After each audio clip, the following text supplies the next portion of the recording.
Man lives in a world of time and space. He lives in a spectrum of the universe.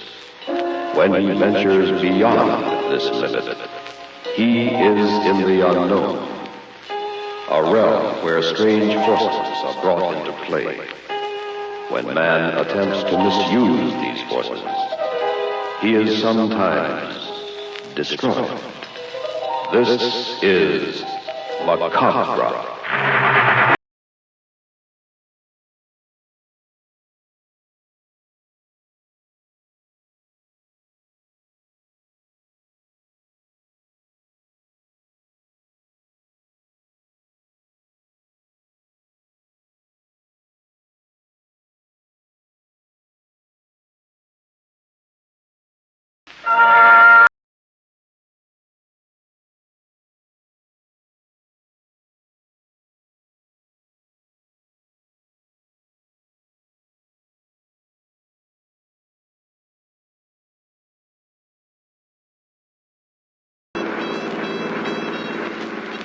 Roger, this doesn't look like the road.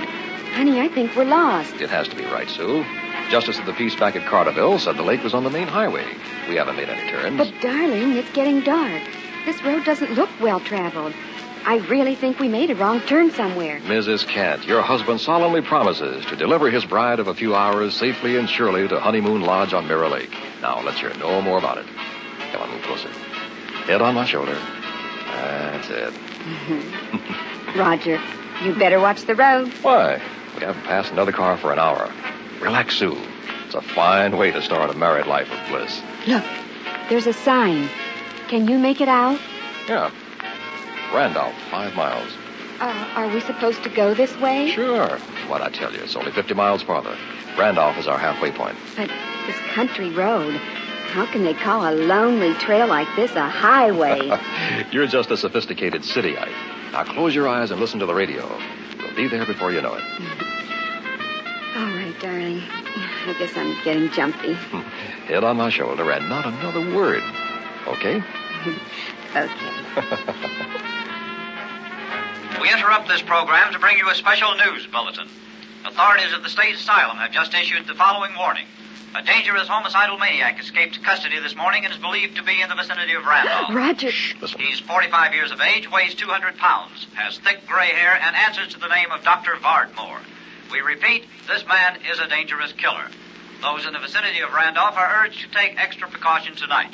Since this killer is armed, the public is warned against walking alone or driving at night on the quiet roads near Randolph. Report all suspicious persons to the county sheriff's office.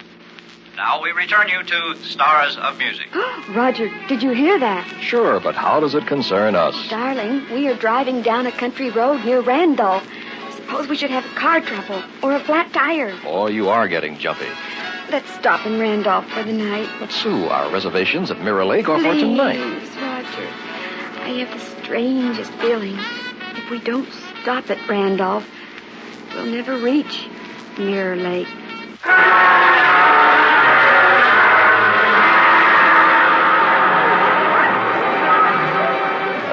Great idea, Sue. What, darling? Stopping here for the night? Now we can see the carnival. It's all right while these people are here, I guess. But we'd better go back to the hotel before they leave. Are you still afraid? Well, kinda. Aren't you? Yeah. Come on. I'll show you a good time. You'll forget all about it. Okay. What's that man doing over there? And now, ladies and gentlemen, if you will kindly step closer. I don't know. Let's I find will out. demonstrate for you one of the great marvels of all time. As you see at my feet is a hole, an excavation 6 feet in depth, a grave, if you will. And beside me here is a casket. Now, friends, what do you think we are going to do? Now, friends, ladies and gentlemen, have no fear. Tonight, I, Professor Vincent, will select someone, one of you from the audience, to be hypnotized and placed in this casket. Then I will bury him alive for 5 days. If he's not buried that long, he ain't gonna wind up much alive. Just a moment, please. 5 days at $100 a day. Now, what do you say? Who wants to make $500? There is absolutely no danger. A shaft will be sunk so that we can see your head. You'll get plenty of light and air. Food will be lowered to you. Nothing to it at all. Who'll be the first volunteer? You about as popular as an undertaker, pal. Come now, ladies and gentlemen. Under hypnosis, believe me, 5 days will seem like an hour. The easiest $500 you've ever made. Who will volunteer? How about you, my bumpkin comedian friend? No, sirree. Last year I took sick with pneumonia. Thought sure I'd end up in one of them boxes. Did you recover? It's hard to tell from looking at you.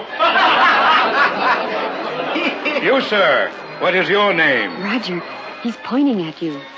I don't think I'd be interested. Who are you, sir? Roger Kent. Roger Kent. Does $500 interest you? Well, sure, but, Good. Good, you'll make a fine subject. Now, wait a minute. And, Roger, who is the young lady with you? My wife, Sue. Oh? And what do you say, Mrs. Kent? Why, I think it's just a dreadful idea. No. You better pick someone else, Professor. Nonsense. Do you need the money? We do need it. But not this way, Roger. It's awful. $500 would pay off the car. We'd still have 10 days left for our honeymoon, Sue. Well, how about it, friends? Don't let him tempt you. I don't like that man. It is a lot of money for only 5 days. We can't wait all night. What do you say? I don't know. Say no, Roger. Speak up. Yes or no? I'd hate to turn it down. You're not going to be buried in that terrible coffin. Tell him no. Go ahead, pal. We got a first-class cemetery. All right, everyone. Roger and Sue, time's up. Tell you what I'll do. Think it over.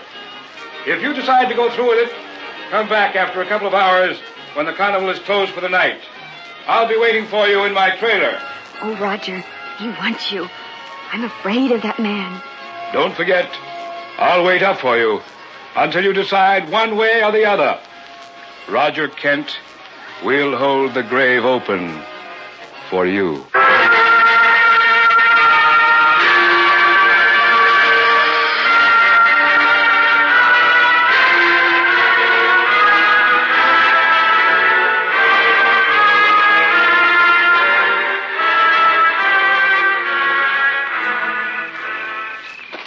Roger, I'm afraid. Listen, Sue, my mind's made up. But suppose... Face up to it. We need the money.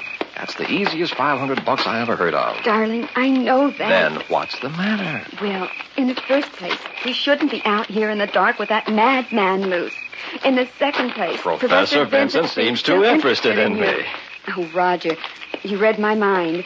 I'm just trying to protect you, honey. That man, I don't know. There's something wrong. Admit it, Sue. You don't like the buried alive act. Isn't that it? Yes, I guess so. It's horrible. I thought so. Uh-oh. This must be his trailer. Professor Vincent. Here it is. Roger. Yeah?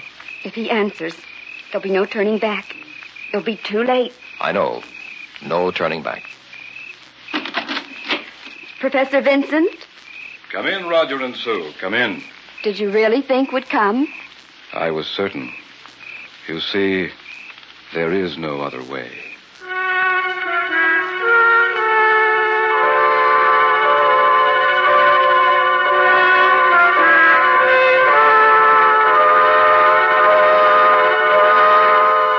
When I count 3, Roger, you will be asleep.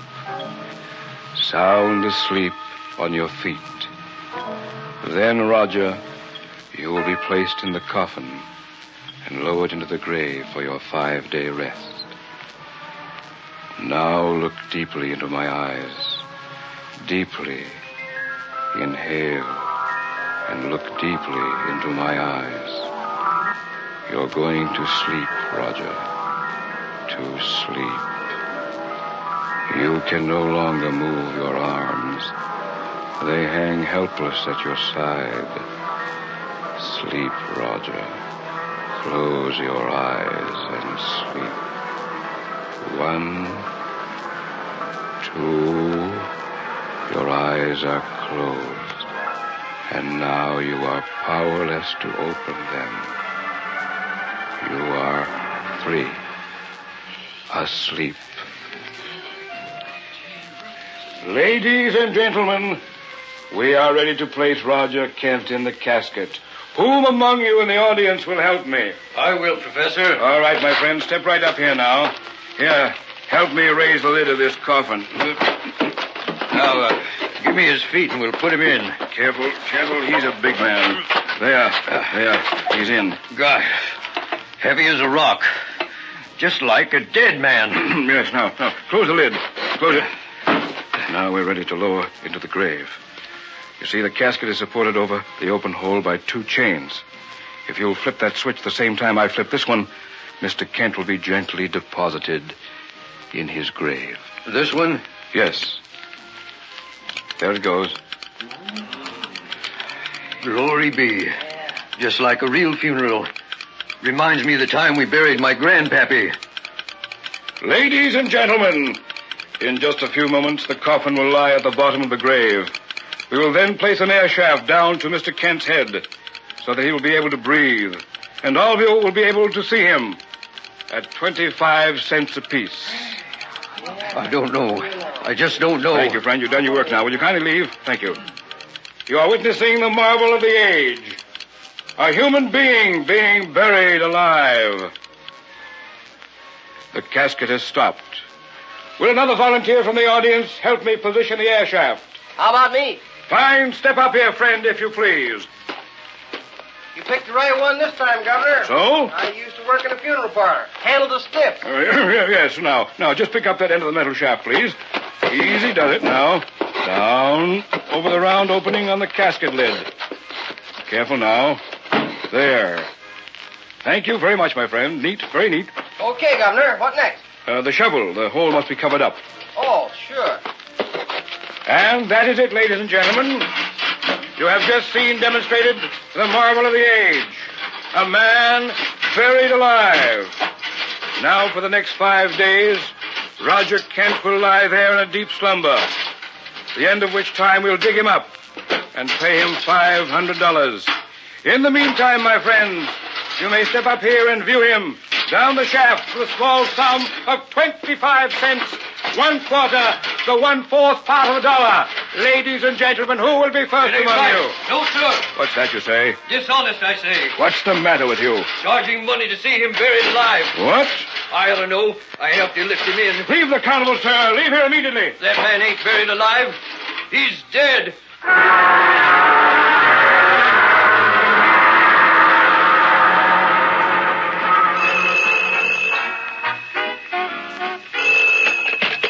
Hello? Hello, Mrs. Kent.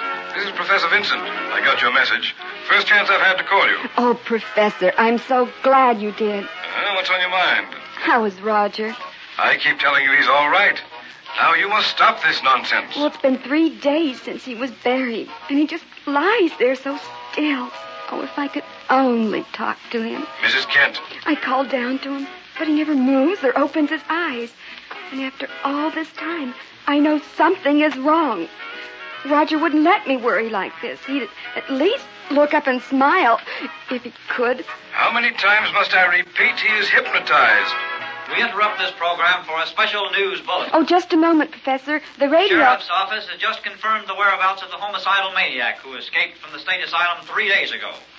This dangerous killer who calls himself Dr. Vardmore is now known to be in the immediate vicinity of Randolph. Everyone is cautioned against walking alone on the streets after dark. If you plan to attend the carnival, kindly do so with friends and leave the carnival in the company of others. Report all suspicious persons. We return you now to your regular program. Did you hear that on the radio? Yes, I did. Oh, Professor, I'm terribly afraid. I don't want Roger alone down there with this madman loose. Please, Professor, dig Roger up tonight. Mrs. Kent, we made a bargain. A business proposition. Kindly stay in your hotel room and rest. This is the 3rd day. The day after tomorrow, it will be all over for Roger and for you.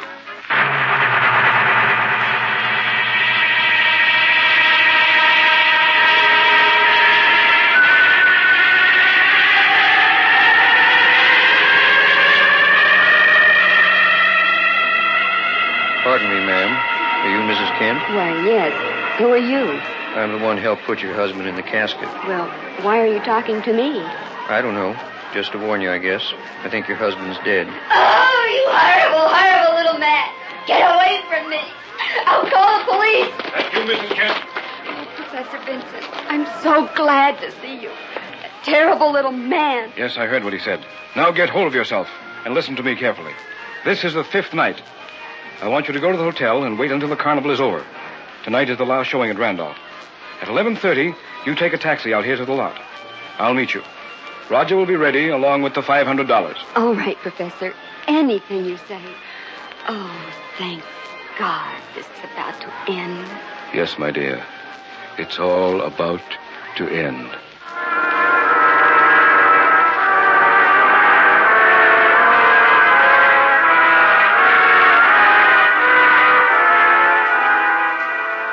Are you going out, Miss Kent? Yes, clerk. And here's the key to my room. Thank you.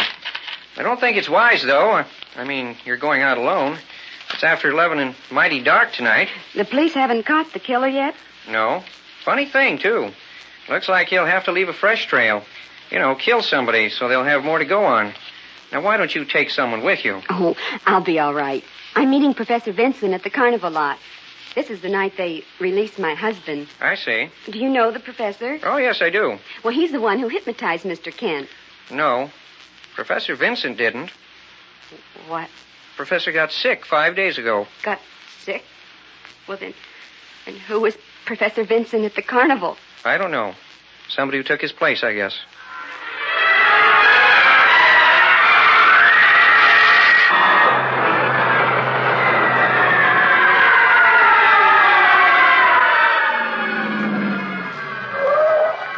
Here you are, driver. Thank you.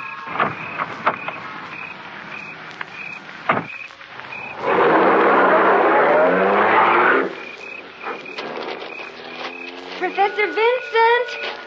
It's so dark. Where are you? That's strange. I'm sure the carnival was on this vacant lot, but now there's nothing. Just a few old papers blowing in the wind. Why did I let that cab leave? No light in sight. Those trees around the lot. What if the killer were hiding there? Oh, the place Roger was buried. It was in this direction. This way. Maybe I can find it. My grandmother saw it when they dug him up and filled the hole. Must be right around here. Oh, where is it? Oh, what's this? A mount? Ah! No. Oh, they can't do that. They went away and left you buried. Oh, Roger. I'll get you out, honey. Oh, my darling, I'll help you. I'll dig.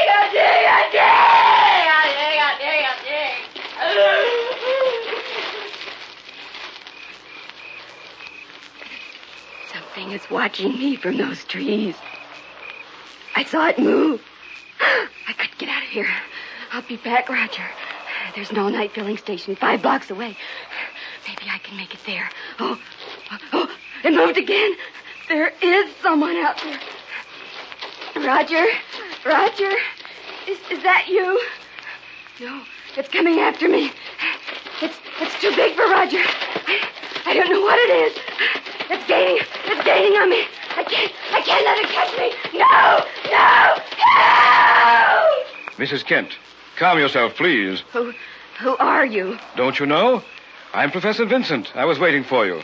Now, come with me to my trailer. No, you're not Professor Vincent. So, you guessed. Who are you? There's nothing to be alarmed about. You're in safe hands at last. I am Victor. Dr. Victor Vardmore.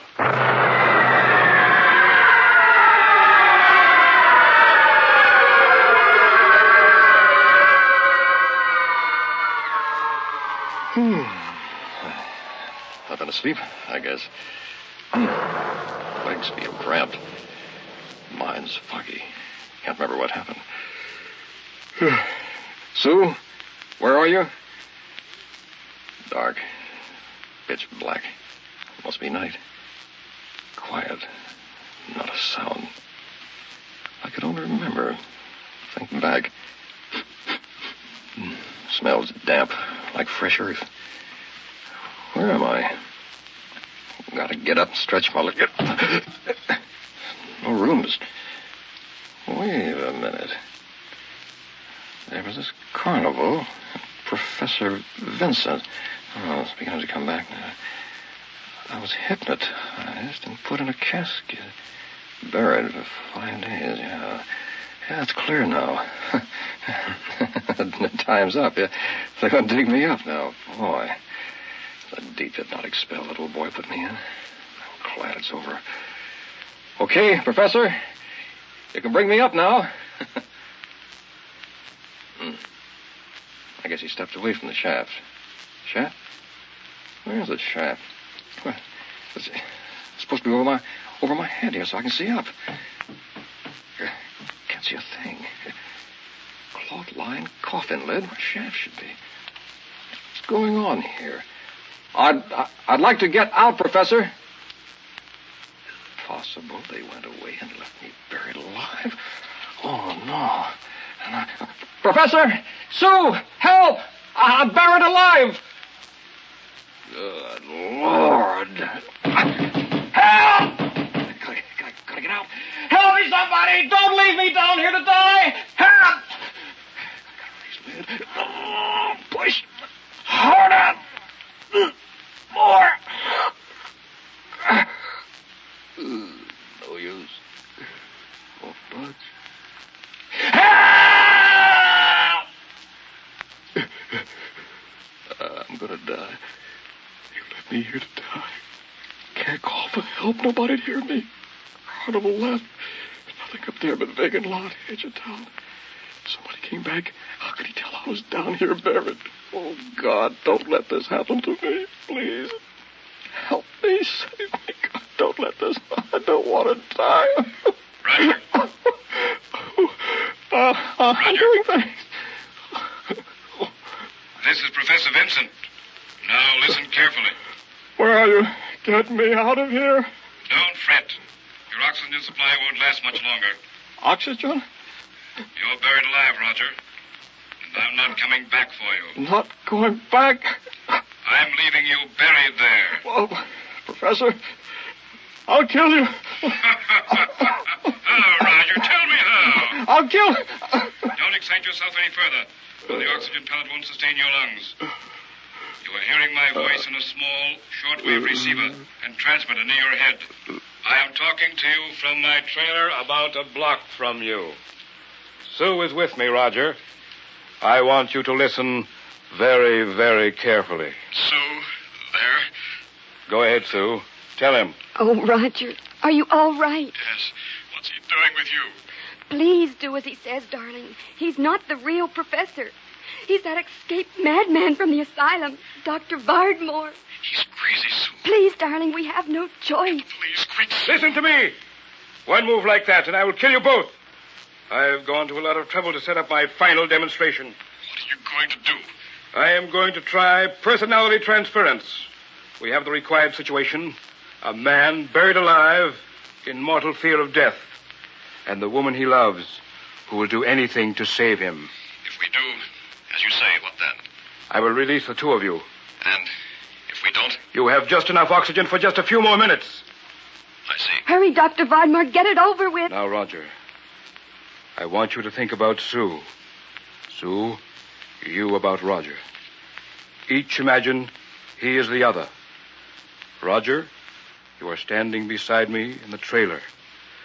Sue, you are lying down there in the casket. No! Cooperate and I will free you. It's your only way out of that grave. If it works, you mean I'll be in Sue? Yes, and she in yours. Do it, darling. It's our only chance. He's not Sue. That's enough. One more refusal, and I'll turn off the shortwave transmitter and leave you in your dark world forever. Now, Roger, imagine you are Sue standing here. Sue, you concentrate on being Roger in the casket. Think. Put everything else out of your minds. I have it. Repeat something you both know. Say the 23rd Psalm. Here we go now. Start with me. The Lord is my shepherd. I shall not want. He maketh me to lie down in green pastures. He leadeth me beside still waters. He restoreth my soul. He leadeth me in paths of righteousness. For his name's sake, even though I walk through the valley of the shadow of death, I fear no evil, for thou art with me. Thy rod and thy staff, they comfort me. Thou preparest a table.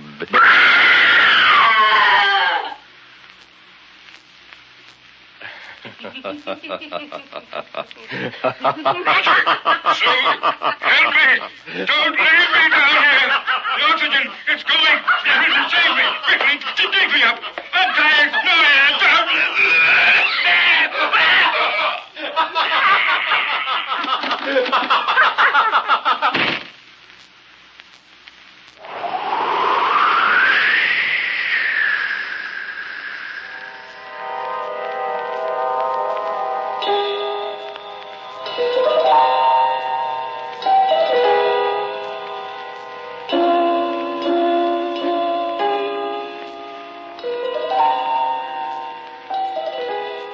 You have just heard Macabre, a special Far East Network presentation. In our cast were John Buey as Professor Vincent, Mitzi Hennessy as Sue, William Verdier as Roger, Milton Radmilovich, Air Force Sergeant Bob Eddy, and Air Force Sergeant Newell Stewart. Technical supervision by Hiroshi Ono. This is Air Force Sergeant Al LePage speaking.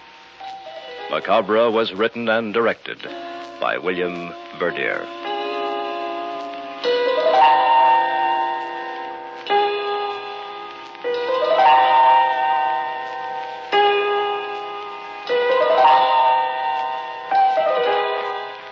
Macabre comes to you each week at this time through the worldwide facilities of the United States Armed Forces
Man lives in a world of time and space.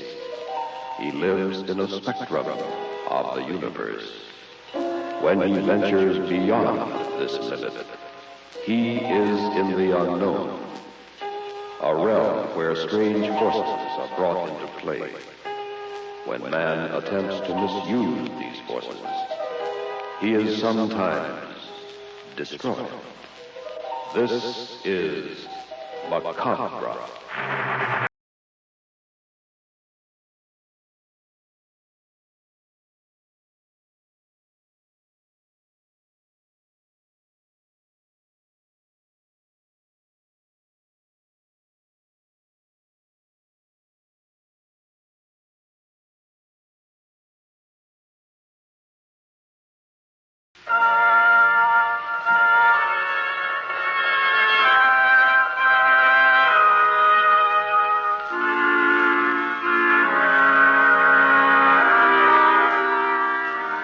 hardly stand to think about it.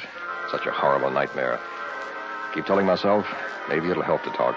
Try to remember. To put the pieces back together again. But the horror and the terror will never go away. The dead cannot come back. It all began, I believe, about 2 weeks ago. The night of the medical students' graduation party, held at the home of my fiancée, Gloria Dubonnet. Ray Stapleton, John Tyler, Gloria, and I were the honor guests. Also, our instructor, the well-known experimental scientist, Dr. Peter Tortano. Tortano and I didn't exactly get along. He suspected I knew too much about the Gaylord case, which connected him with experiments on a hidden island. Also, his unusual interest in Gloria was apparent to me, if to no one else, and formed a further basis for a strong mutual dislike. Tortano didn't think that I qualified as a medical student, but he had to admit I'd passed the exam, so here I was. The party was in full swing when I arrived. Everyone was glad to see me, except Tortano. Hi, Chef. What held you up? No party at all without the three of us together, eh, John? Gosh, no. Hi, Dick boy. We thought you weren't coming. Got to have the old team together before the fun starts. Righto. Look, you chaps, come closer. I have a bit of news to tell you. Say, Ray, you sure got the biggest ears in the lot. If there's any news flying around, you're the first to hear it. Shoot. What is it, Ray? It's like this. Tortano's about to spring a surprise on us. Killing. You know how tight-fisted the old goat is. Well, he wants to do something for his prize grabs. Nothing extravagant. Just a weekend at his place or something like that. What place? I don't know exactly. Couldn't be his small room at the university, so it must be his other deal. The one on the island? Yes, I suppose you're right. The island? Gosh, do you really think he'll take us out there?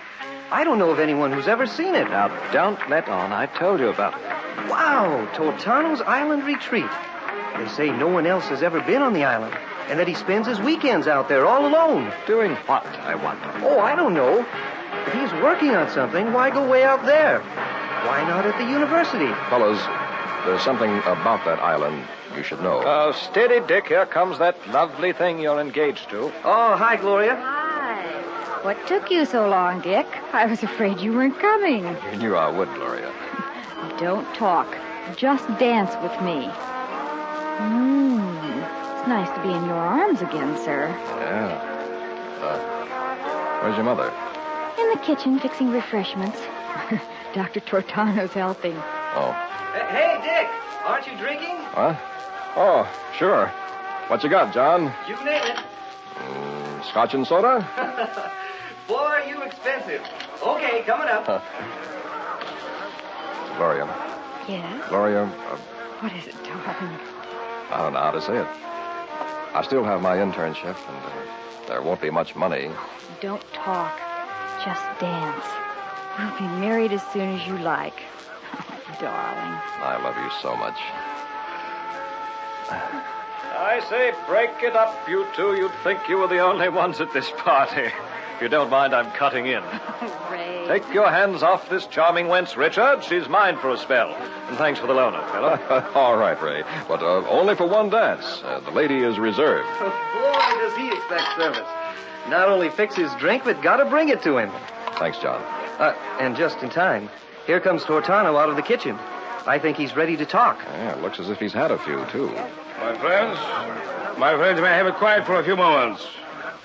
I'd like to make an announcement. I'll give you a proper introduction, Doctor.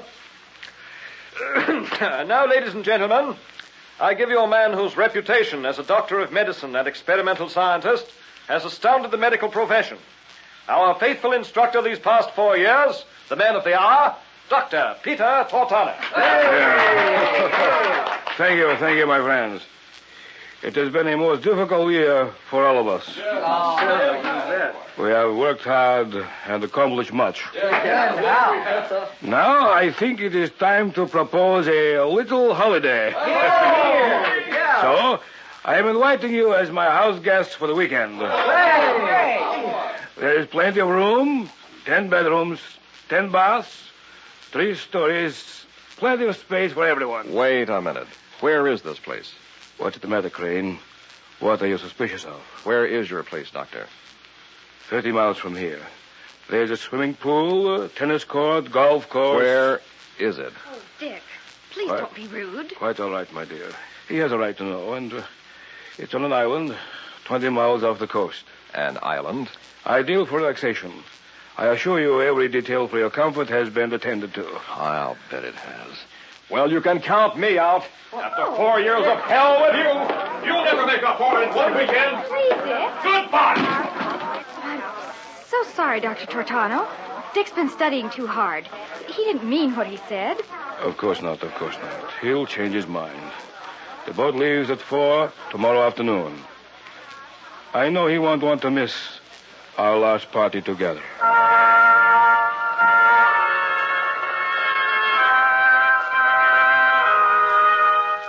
I knew Tortano better than the others.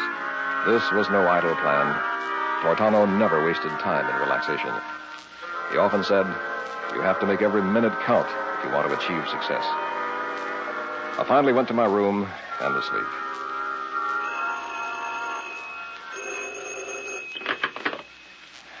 Hello? Dick, what the hell's wrong? You still in bed? What's the time? Noon, Friday. You'd better get moving. Oh. Don't forget the tennis rackets. I told you I'm not... Nonsense, old chap. We've all decided it'll be loads of fun. Just what the doctor ordered. Yes. Well, Gloria... Gloria? Yes, she's going along. She's right here. Put her on. Yes, sure. Cheerio, old man. Hi, darling.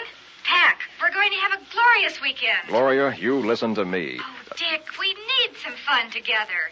Now, if you're going to be an old killjoy, I'll just hate you. Gloria, Tortano is no generous soul. If he invited us out there, he's got a damn good reason. Oh, please say yes, darling.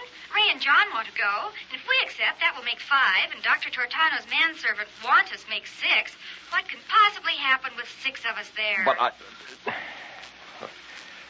I can see your mind's made up. Oh, then you'll go. Oh, Dick, that's great. I didn't say I'd go. Now, don't be stuffy. Well, all right. If your heart's set on it. Oh, you won't be sorry. Bye, darling. See you dockside. Yeah. See you dockside.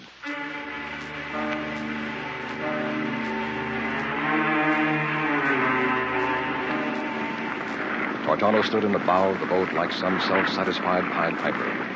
Rain clouds were gathering for a squall as the motor launch streamed through billowing waves toward an island looming on the horizon. It was growing dark. A faint light flickered among giant trees, taking form in the distance. We landed about 6. It was pitch black, but I could tell by the flashlights that we were surrounded by massive oak trees laden with Spanish moss. We followed Tortano down a gravel path toward a large brick structure taking shape in the gloom.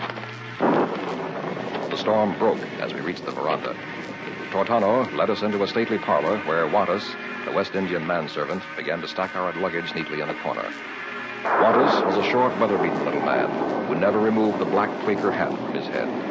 He kept glancing back, as if he suspected something were creeping up behind him. Well, here we are, all safe and sound. Bedrooms are on the 2nd floor. I suggest you freshen up and meet in the banquet hall promptly at 8 for supper. Even though we had just arrived, a feeling of uneasiness began to reach the others. There were 10 bedrooms, divided evenly by a hall running the length of the building. I selected one across the hall from Gloria. I just shut the door when someone knocked. Dick, may I come in? Oh, yes, Ray. Here's your grip, old man. Wantus brought them all upstairs. Mind if I join him? No, I don't. Yeah. Palace fit for a king. Looks like one of those plantations you see in the flicks. Bet this cost the old boy a pretty penny. You know, I've been wondering, Dick, where Tortano got the money to buy this place. I believe he inherited something from his father. Since he didn't make it himself. Might have. He's a capable man, Ray. He's a doctor, an experimental scientist. Enough money in that, I suppose.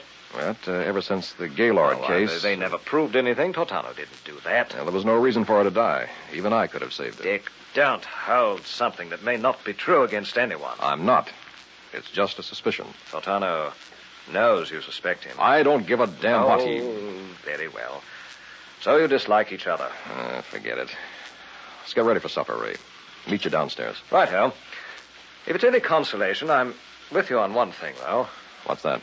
This weekend out here. Yeah? Can't put my finger on it. But I don't think it was planned for fun.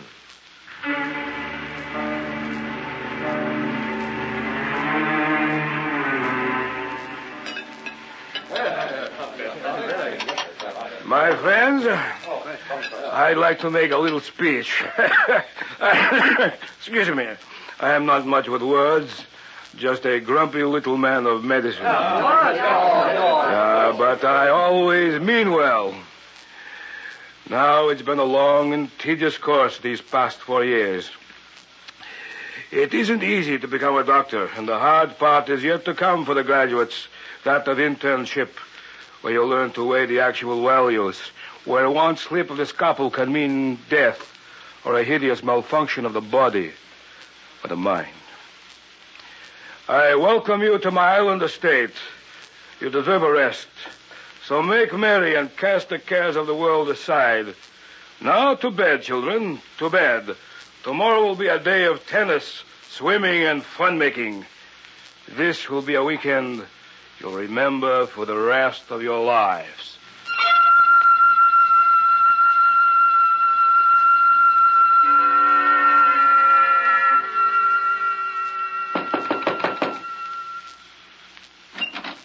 Hi.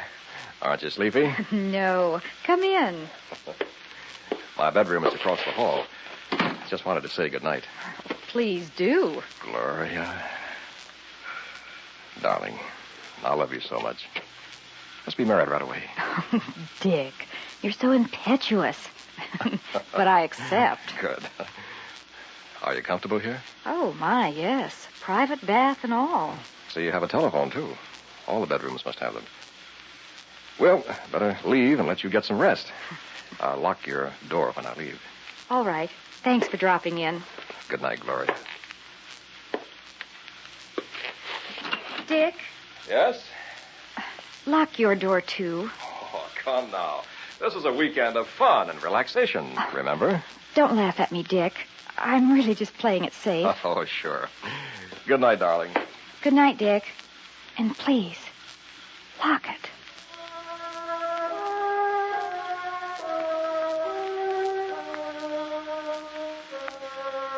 I don't know how long I'd been asleep.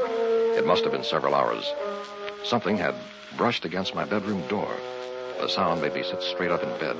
Then I heard something else. I thought someone was in trouble. Who's out there? Whatever it was, it stopped outside my bedroom door. I turned on the lamp, jumped out of bed, and bolted toward the door. The hall was empty. No sign of anything or anyone. Was it possible I imagined this? When I turned to close my door, I saw it. A dark form bobbing in a doorway at the end of the hall. I say, Dick, is that you? It was Ray Stapleton. Strange sound I just heard. My word, Dick, did you hear it, too? Hey, you guys. What's going on around here? Who was strangled? Wow, what a gagging cough. What's the matter? Is anything wrong? Gentlemen, what's the commotion about? You're disturbing the entire household. Now, hold on, Doctor. We were just trying to find out who was doing all that coughing here in the hall a moment ago. Coughing? Nonsense. Must be your imaginations. You're all here, and you look mighty well to me. Wait a minute. Where's Wantus? He's missing. He could be the one. Wantus is standing directly behind you, John. Is there trouble, Master? No, Wantus. Nothing at all. Now go back to your bedroom and remain there the rest of the night. Do you understand? Back to bedroom? Yes, immediately. Aye, Master. Wantus not come out again. Good night, Master. But Dr. Tortano, the coughing. Strictly imagination, I tell you. But I heard it, Doctor, and so did the others. There's no one else in this island. So just who do you think it might be? Yes. I see what you mean. Imagination is a powerful thing. So much so that under certain conditions, strong stimuli can compel you to think you have actually experienced something that didn't happen at all. Remember, this is the 20th century. We're not in the Dark Ages. No skeletons in the closet or secret wall panels. Return to your rooms, please. Good night, children.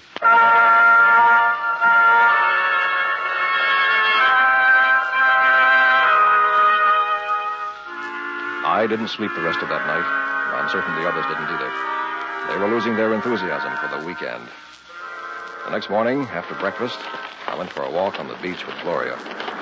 It wasn't long before Ray and John caught up with us. Dick. I want to talk to you. Hi, fellas. You sleep well?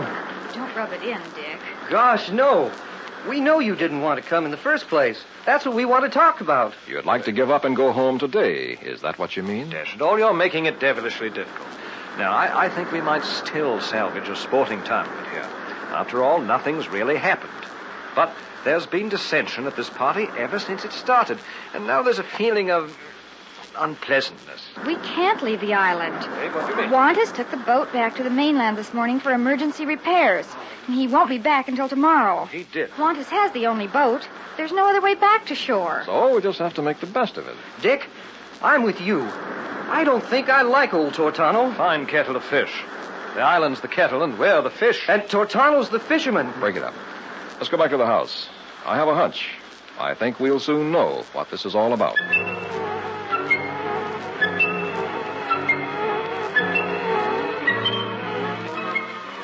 Tortano spent the day rechecking his notes and shaking his head.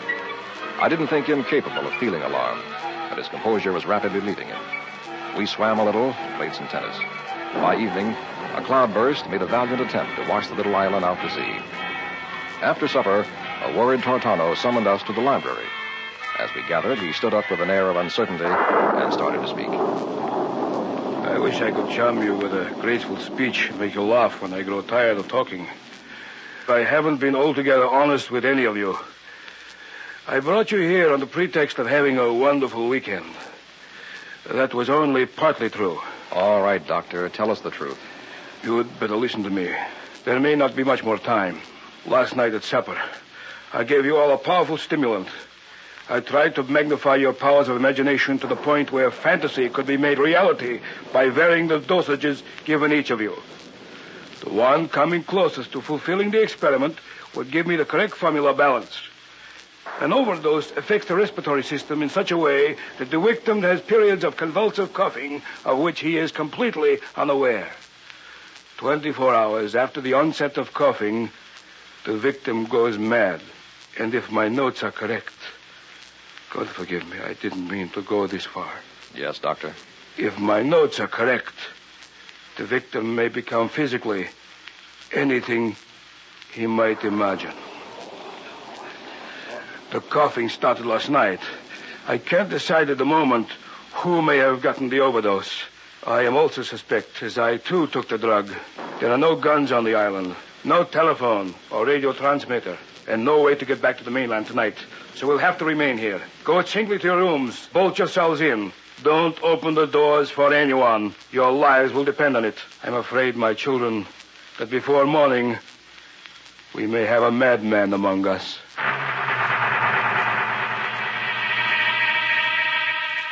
We locked ourselves in our bedrooms and waited. The others agreed with me. Tortano was insane to invent such a fantastic story. He was the one we should be protected from. We were completely at his mercy. Our only chance was to humor him until Wantus returned with the boat and escaped to the mainland. I must have fallen asleep. The storm had subsided to a whisper. Something had awakened me. What it was, I don't know. I lay there in the dark, scarcely breathing, waiting. There was no sound of any kind. Could I have imagined it? Maybe I should get up and look. Perhaps something was waiting for me to go back to sleep before attacking. But what? Nothing could have come into my room. And yet, somehow, I felt the presence of something out in the hall. There was just some sound, some clue as to what it might be. All I could do was lie here and wait for an unknown thing to happen at any moment. I waited and listened. I knew it was out there. Then, there it was. My God, just trying to scratch open my bedroom door. I reached for a bronze poker on the night table, got out of bed, and tiptoed to the door. It was on the other side. I could hear breathing. Don't open the door, I told myself. It's just outside, waiting for me to do that. Even with a poker, I might be no match. Then it occurred to me that it wouldn't be waiting unless it knew a way into my bedroom. Of course, it was coming in to get me. What about Gloria across the hall? Had it already been there? I decided to act. You! Out there. I'm opening this door. If you're still there, I'll kill you. What's that? All lights are out. Pitch black. Something padded off on 4 feet. God, smells like a cat. It's so dark, I can't see my hand before my face. I've got to get across the hall to Gloria. Judging by the way it bounded off, it must be at least 15 feet away. If only had a flashlight. Can't see a thing. Easy does it now. Keep the poker swinging in a circle. That should keep it from creeping up on me. But there's Gloria's door. Gloria, open your door. Is that you, Dick? For God's sake, yes, hurry. Are you all right, darling? I think so. What's the matter, Dick? The thing is right across the hall. The thing? Yes, whatever it is, it's after us. I was afraid it might have tried to get you. Quick, your phone, where is it? Right by the bed. Oh. What are you doing? Call the others. The one who doesn't answer is out there. Some creature. Set more light, will you? Oh, yes. Really now. It's the middle of the night. Ray, something's wrong. You okay? Yes, I'm quite all right. Good. Meet me in the library in 5 minutes. Ray's not the one. Try John next. Maybe. Hello? John, you all right? Oh, hi, Dick. Sure, why? Can't talk now. Meet me in the library in 5 minutes. Pretty well cinches it. Has to be Tortano. He's the only one left. If he doesn't answer, we'll know. Hello, Tortano here. Oh, no. And who can it be? They're all accounted for. Who the devil is this? Dick Crane, Doctor. Meet me in the library in 5 minutes. Are you crazy? Stay in your room and keep the door locked. There's something fishy, and I'm going to find out who's behind it. Now, you be there. If any harm comes to my friends, I'll kill you.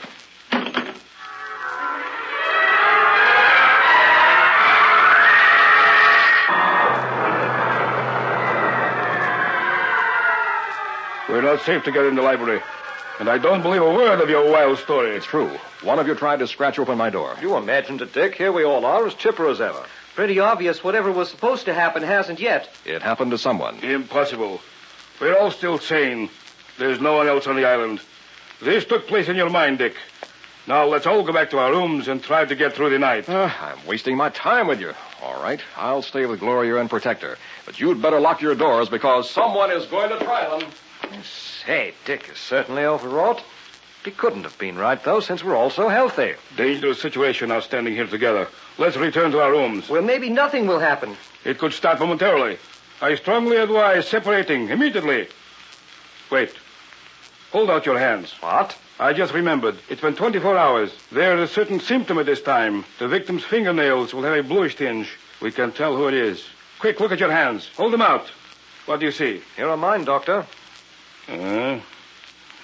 Normal. Are mine okay? Yes. What about yours, Doctor? Take a close look. I'd say they're all right. That means... Good Lord, it's Dick or Gloria. They've gone to Gloria's room together. We've not a moment to lose. Come quickly with me.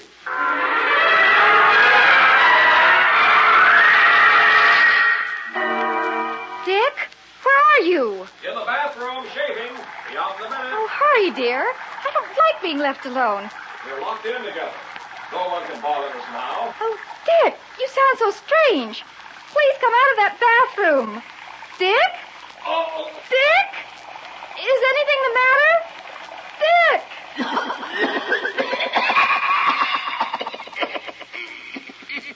Oh, that cough. In this room. Oh, no. It's not Dick. It can't be Dick. I won't believe it. It can't be.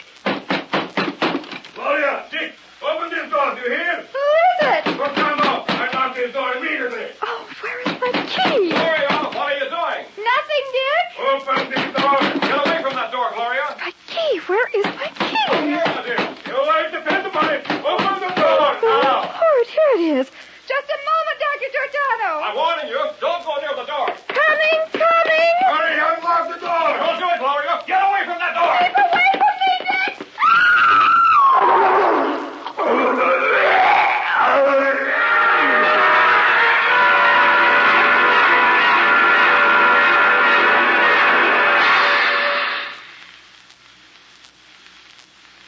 Gloria.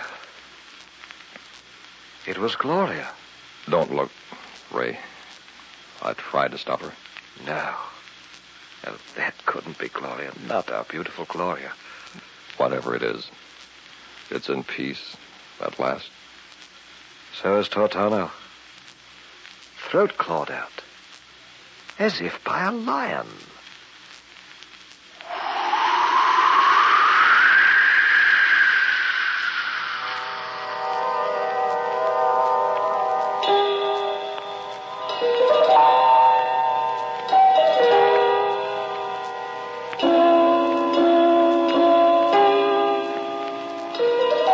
You have just heard Macabre, a special Far East Network presentation.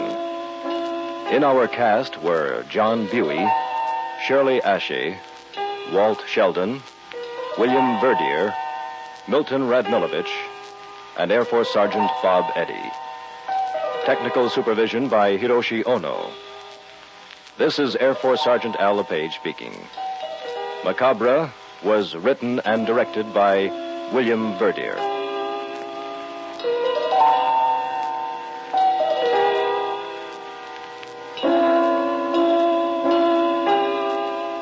Macabre comes to you each week at this time through the worldwide facilities of the United States Armed Forces.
Man lives in a world of time and space. He lives in a spectrum of the universe. When he ventures beyond this limit, he is in the unknown, a realm where strange forces are brought into play. When man attempts to misuse these forces, he is sometimes destroyed. This is Macabre.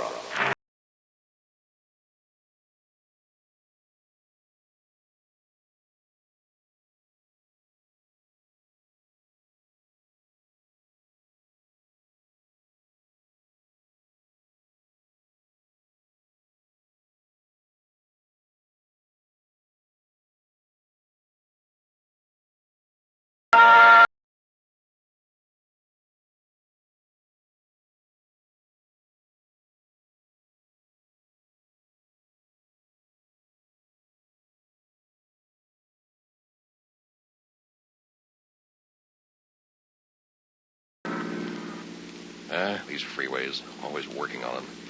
Only 2 lanes here. Why can't they make their repairs on off hours? No, gotta blast away during rush hour traffic. What's the matter with that guy ahead? How come he's slowing down? That'll teach him. Boy, I'm tired. Hard day at the office. Peg's got a hot supper waiting at home. I'd like to get there sometime today. That guy ahead didn't pay any attention to me at all. Come on, Buster, speed it up. Series 6, I want to get home. Okay, I'll pass you then. My 4-barrel car will leave you in nothing flat, buddy. How's that for speed, eh? Hey, truck. I can see it coming. I'll make it back head on collision. Oh, no. Can't get away.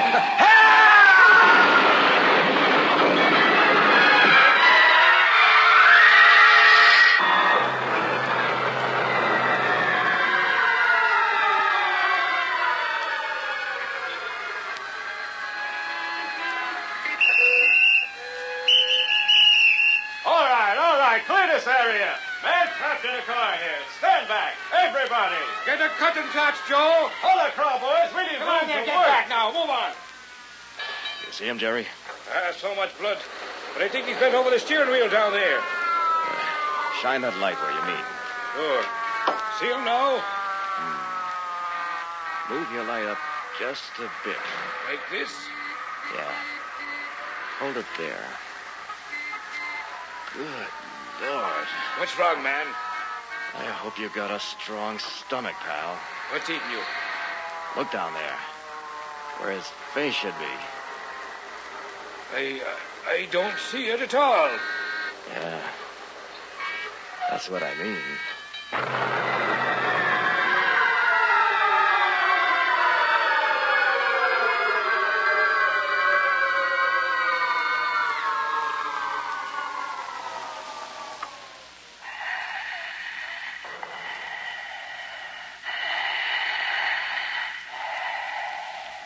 Not a chance to save this one, nurse.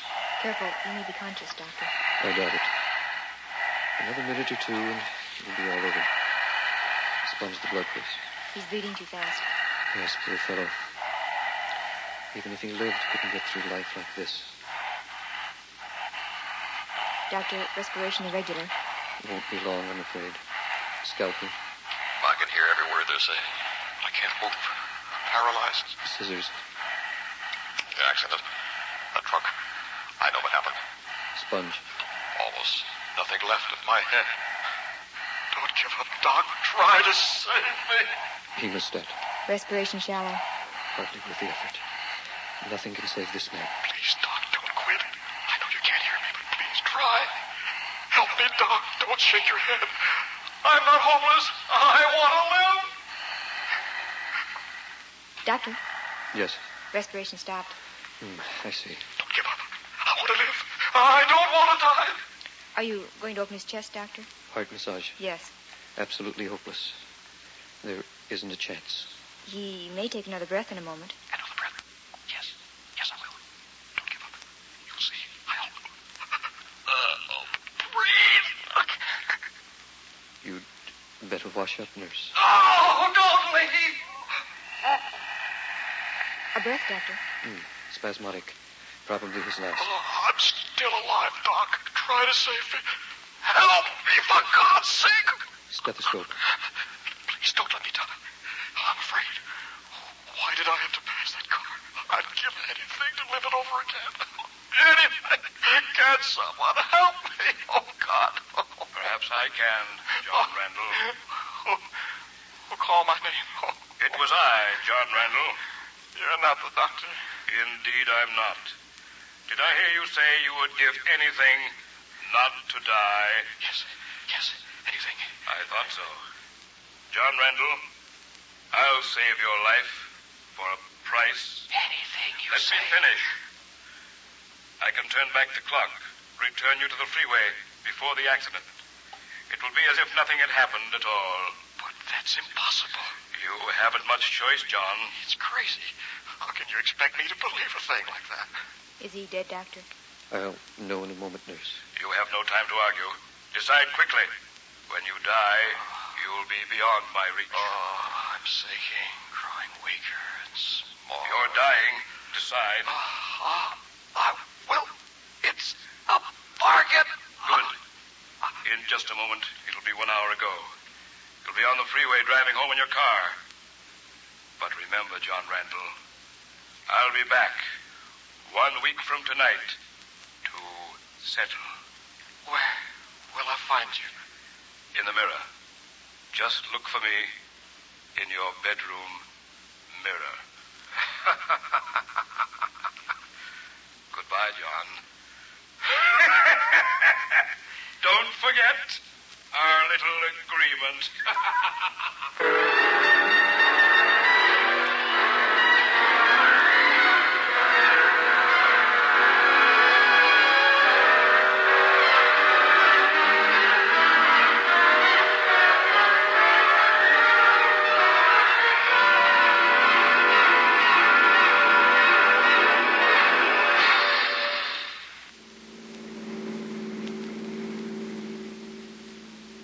These freeways, always working on them. Only 2 lanes here. Why can't they make their repairs on off hours? No, gotta blast away during rush hour traffic. What's the matter with that guy ahead? How come he's slowing down? That'll teach him. Hey, just had one of those familiar feelings. As if this had happened before. Strange. Now it's gone. Seems I almost remembered something unpleasant. It's not to pass that car up ahead. I don't think I'd better. Wonder why. Can't remember. Way truck accident. That's it. I was killed in a collision. Yeah. Can't be. Couldn't have happened. I wouldn't be sitting here driving home. I dozed off for a minute, I guess. Yeah. Dreamed it. Sure. No other explanation. What a relief. I gotta get home. Peg's having steak for supper. And she's one wife who expects a husband to be on time.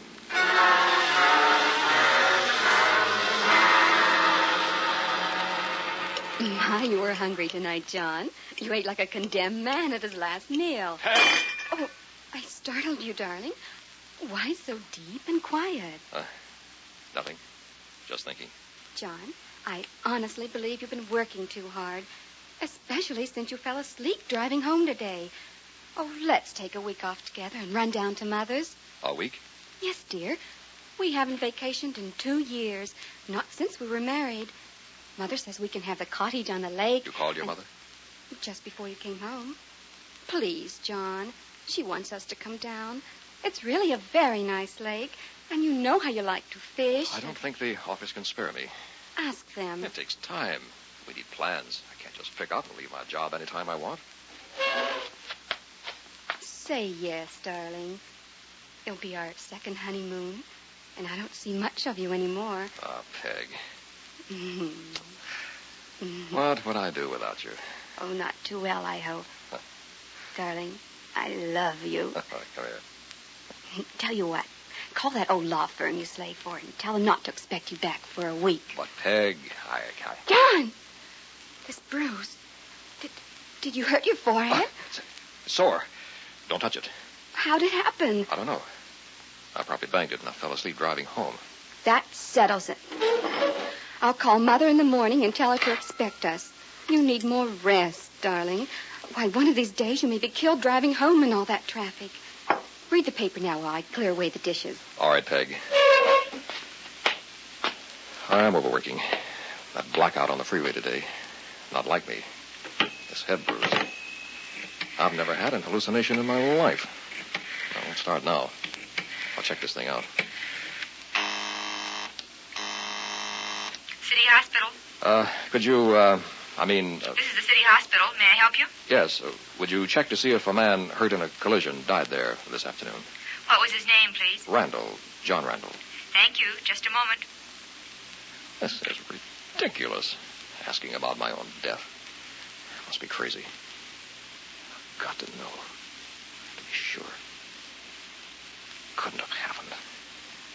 It's all so real. Hello? Yes. Did you find it? Emergency has no record of a John Randall accident victim. No record? You haven't made a mistake? No. Who's calling, please? Who's calling? Lady, you wouldn't believe me if I told you.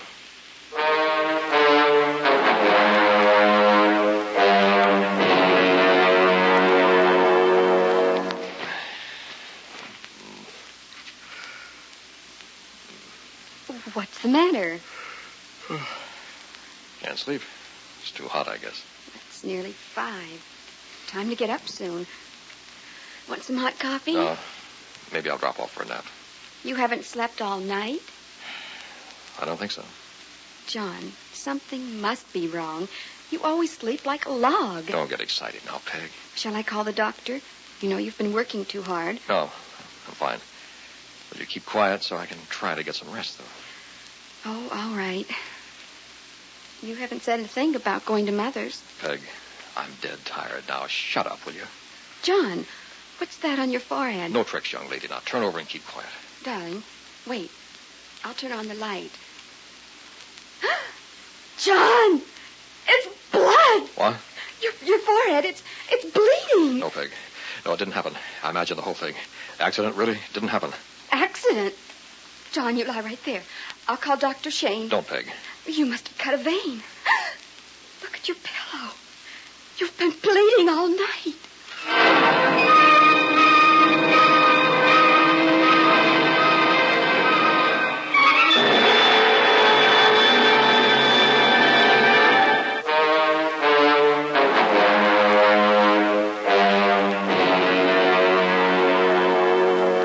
I've examined you thoroughly, John. I can't find a thing really wrong. But we may have to go to my office for further tests. Now, how do you explain the blood, Doc? I don't. There's no evidence of a wound at all. Where'd all this blood come from? That presents a puzzle. Of course, we're not really certain it's really your own blood. We'll have to make tests. In the meantime, why don't you tell me the truth? What are you talking about? John, I've been your family doctor for many years. You're as healthy as they come. Now you hint of some accident that never happened. You complain of a soreness in the region of the forehead, and all this blood from some imaginary wound. Now, really, what do you expect me to think? Doc, you think I'm crazy. I didn't say that. You don't have to. There's more to this than meets the eye.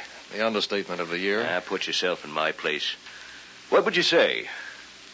Send me to the hospital, I guess. That's more like it.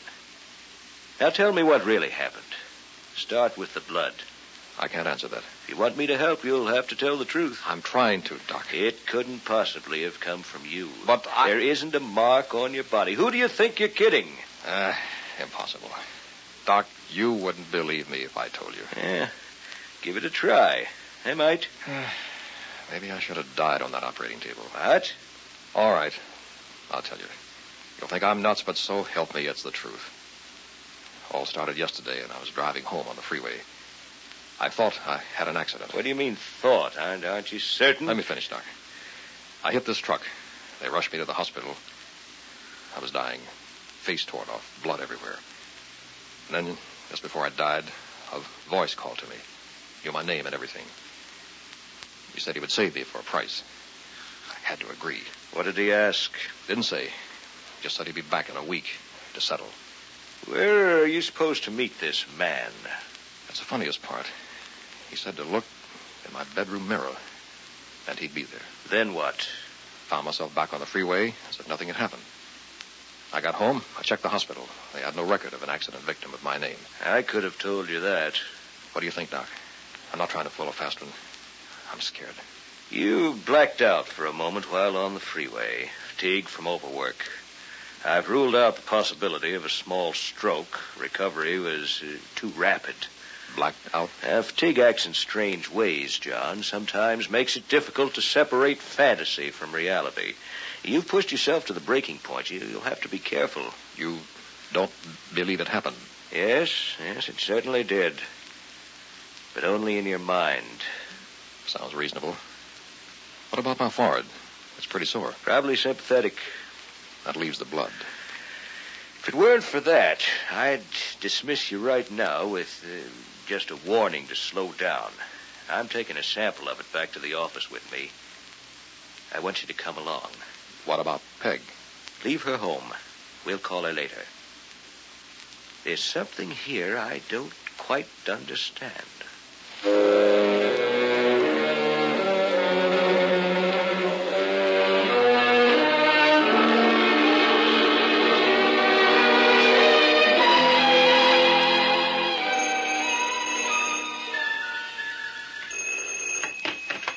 Hello? Mrs. Randall? Yes? This is Dr. Shane. Oh, how is John? What did you find out? That's what I want to talk to you about. He's in the other room. He can't hear us. Is it serious? The blood on the pillow matches. It's his, all right. but I can't figure out where it came from. He checks normal in every way, with one exception. Oh? The results of the EEG test show a brainwave irregularity. Now, it would seem that John received a hard blow on the head. However, I can find no physical evidence to verify this. What does it mean, Doctor? Hard to tell at this point. I think he's nervously exhausted from overwork, practically in a state of shock from this nightmare of a freeway accident. And that's pure fantasy. You must help him overcome it, Mrs. Randall. My mother wants us to visit her for a week on the lake. Splendid. By all means, go and make John rest. Do you think he'll be able to leave today? The sooner the better. And Mrs. Randall.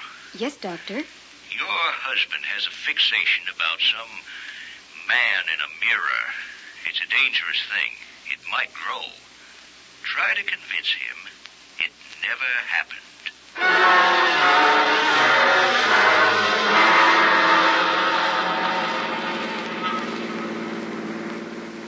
Oh, darling, we'll have so much fun. Yeah, sounds good to me. Mother's given us the house on the lake where we can be all alone together.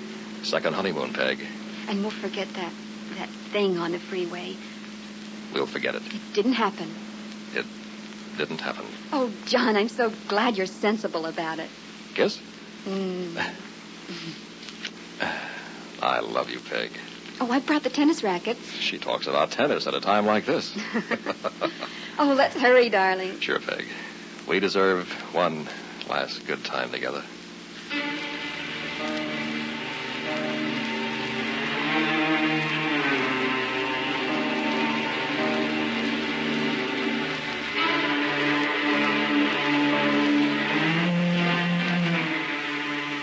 How about some more eggs? Oh, thanks. Coffee would be nice, though. Coming up. Oh, this country air is wonderful. 5 whole days of fishing, tennis, dancing, and fun. Pass the donuts, Peg. Yes, my lord master. Hey, got you pretty well trained. We'll have to relax like this more often. Oh, darling, it's so good to see you laugh. We can't let you get down like that again, can we? I wasn't so bad. They'll miss you at that old law firm. John, if they don't make you a full partner, you're not going back. Well, what'll we do today? Oh, it's beautiful this morning. I know. Take me to the village to shop. Okay. I'll get my coat, and off we go. Honey, haven't you forgotten something? What? Mr. Randall, do you realize that in the 5 days we've been here, you haven't shaved once? I know, Peg. Well, look at yourself, dear. You'll have to before we go shopping. Here, take my compact and see how you look in the mirror. No! John! You ruined it. You deliberately threw it on the floor. I'm sorry. Really, Peg. But why?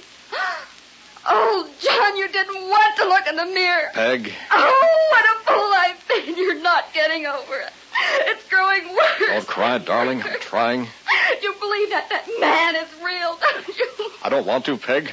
I don't want to. Dr. Shane warned me about this. He said it's up to you, John. You have to make up your own mind. It's only fantasy. Or you might spend the rest of your life in that other world. That bad? Yes, darling. Please try. It's like telling my right hand my left one doesn't exist. Oh, you've got to try. All right, I'll try. Dr. Shane said if you give in, they'll have to take you away.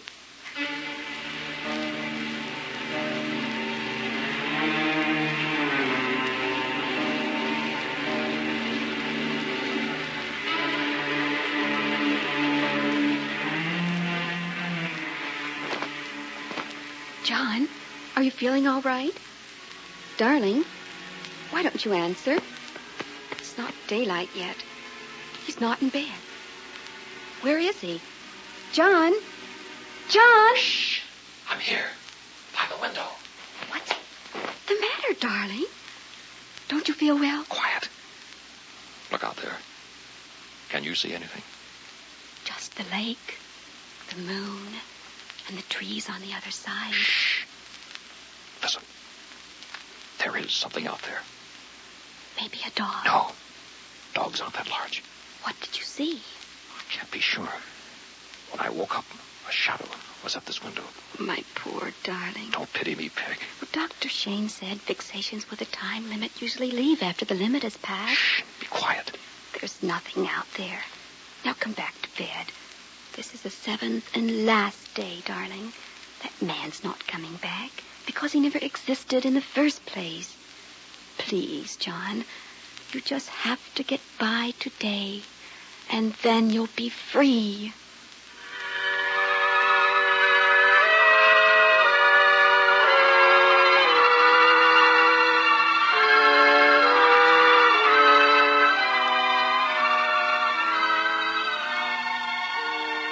It's so peaceful on the porch here by the lake.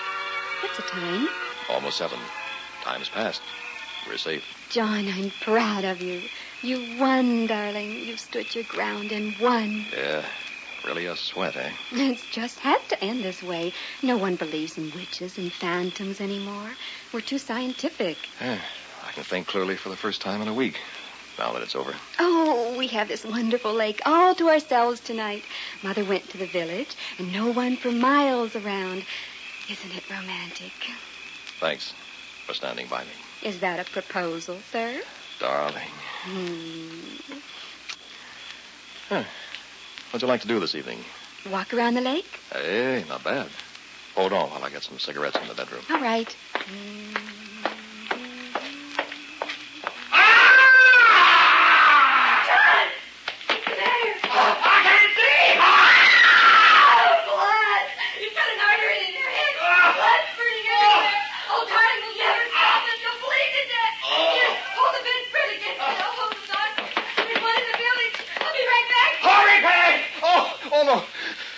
I didn't cut an artery. It's the devil's work again. He's here. You don't have to hide. I know you're here. My. Quite messy. You did come back. Where are you? In due time, friend. You didn't expect me to forget our appointment, did you? I'm bleeding to death. You haven't helped me a bit. You were badly mashed up. Difficult to remove all the traces. What is it you want? Merely as a timekeeper. To say, time's up. Dr. Shane says you're a figment of my imagination. So, but you're not real. And how do you know Dr. Shane is real? Because I can see him and talk to him. Can you not talk to me? I've never seen you. Look into that mirror. Oh. Look! You're a strange lot.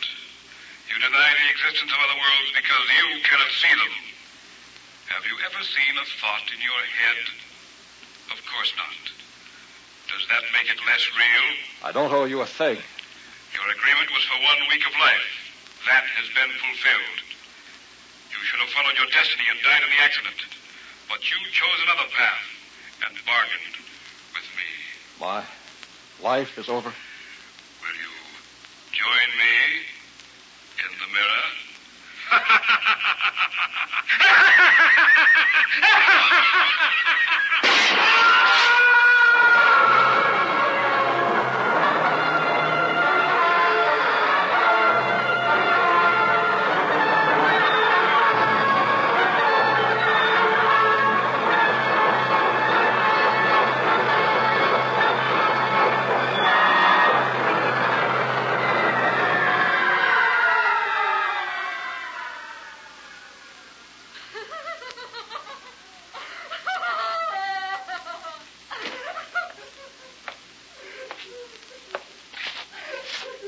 Mrs. Randall, I'm the coroner. You know, of course, your husband's dead. Don't see how he could have had such a terrible accident in a bedroom. Main point I can't figure, though, is why you didn't call me sooner. Mr. Randall's been dead a week.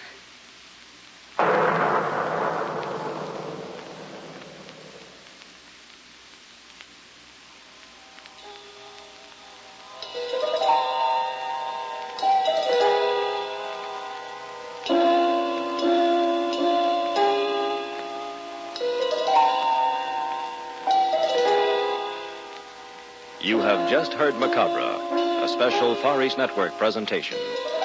In our cast were John Buey as the Man in the Mirror, Mitzi Hennessy as Peg, William Verdier as John, Walt Sheldon as Dr. Shane, Carolyn Johnston, and Milton Radmilovich. Technical supervision was by Airman Larry Clemens and Air Force Sergeant Bob Eddy. This is Air Force Sergeant Al LePage speaking. Macabre was written and directed by William Bertier.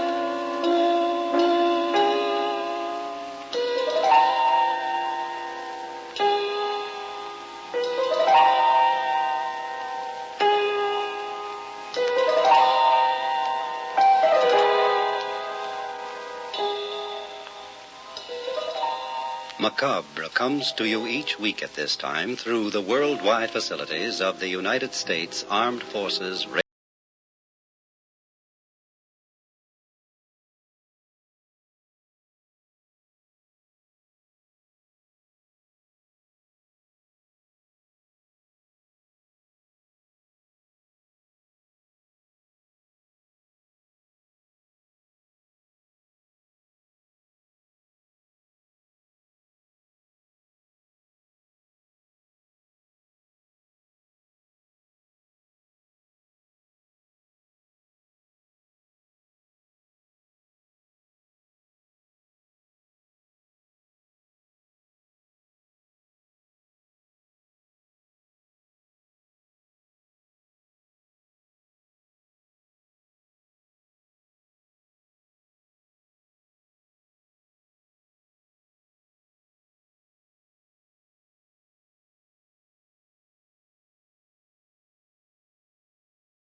Man lives in a world of time and space.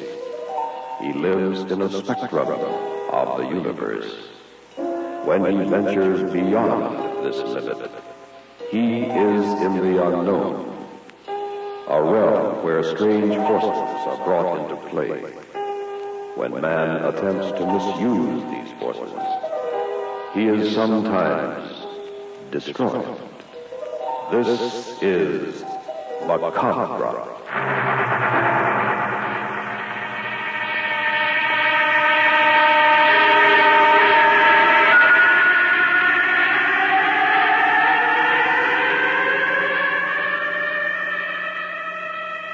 The Far East Network presents, in special performance, Macabre. Tonight's story, The House in the Garden.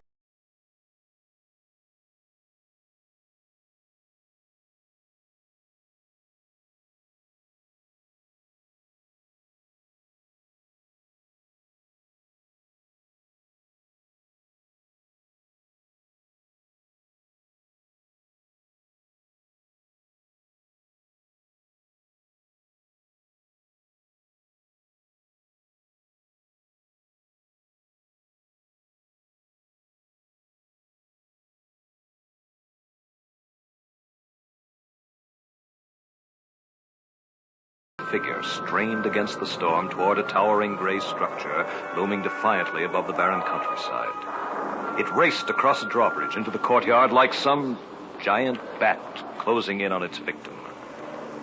A moment later, the figure pounded wildly on the massive main entrance of the ancient castle and was admitted by a small, hunched servant who led the visitor into the library before a roaring fire. The man stood, patiently drying himself. Presently, he noticed the gaunt features of something else watching him from a darkened portal. For a moment, the two were motionless. Then the visitor took a step forward and asked, Good evening, monsieur. I am Inspector Bordeaux of the Prefecture of Police. I am here in answer to the urgent summons of Count Jacques de Morigny. Perhaps you'll be kind enough to inform him that I am here. Speak up, man. You cannot stand there in the shadows all evening. Good. That is better. Step over here by the fire, please. Good Lord, man. You have the look of death. What is the matter? Take me to your master at once. Where is Count? I am the Count Dumatity. You? Thank God you've come, Inspector. Inspector Bordeaux at your disposal, sir. Now, will you explain these rather strange circumstances? Yes, in a moment. Monto? Did you call, Master? 2 glasses of brandy. Brandy, sir? Yes, brandy. Brandy is in the cellar, sir. Cellar? Oh. Well, the wine from the kitchen will do. Wine from the kitchen. Thank you, sir. Wine from the kitchen. Your servant is frightened, monsieur. Please be seated by the fire, Inspector. You're drenched. Thank you very much. A terrible night, yes. The carriage hardly made the trip up the mountain road. But with the horses barking at the lightning, I did not expect to arrive at all. My apologies for summoning you on such a night. In so isolated a spot, a patient could die before a doctor could possibly reach him. The wine, Master. Oh, thank you, Monto. That will be all. A moment, if you please. Although the wine is fine, the brandy would have been better.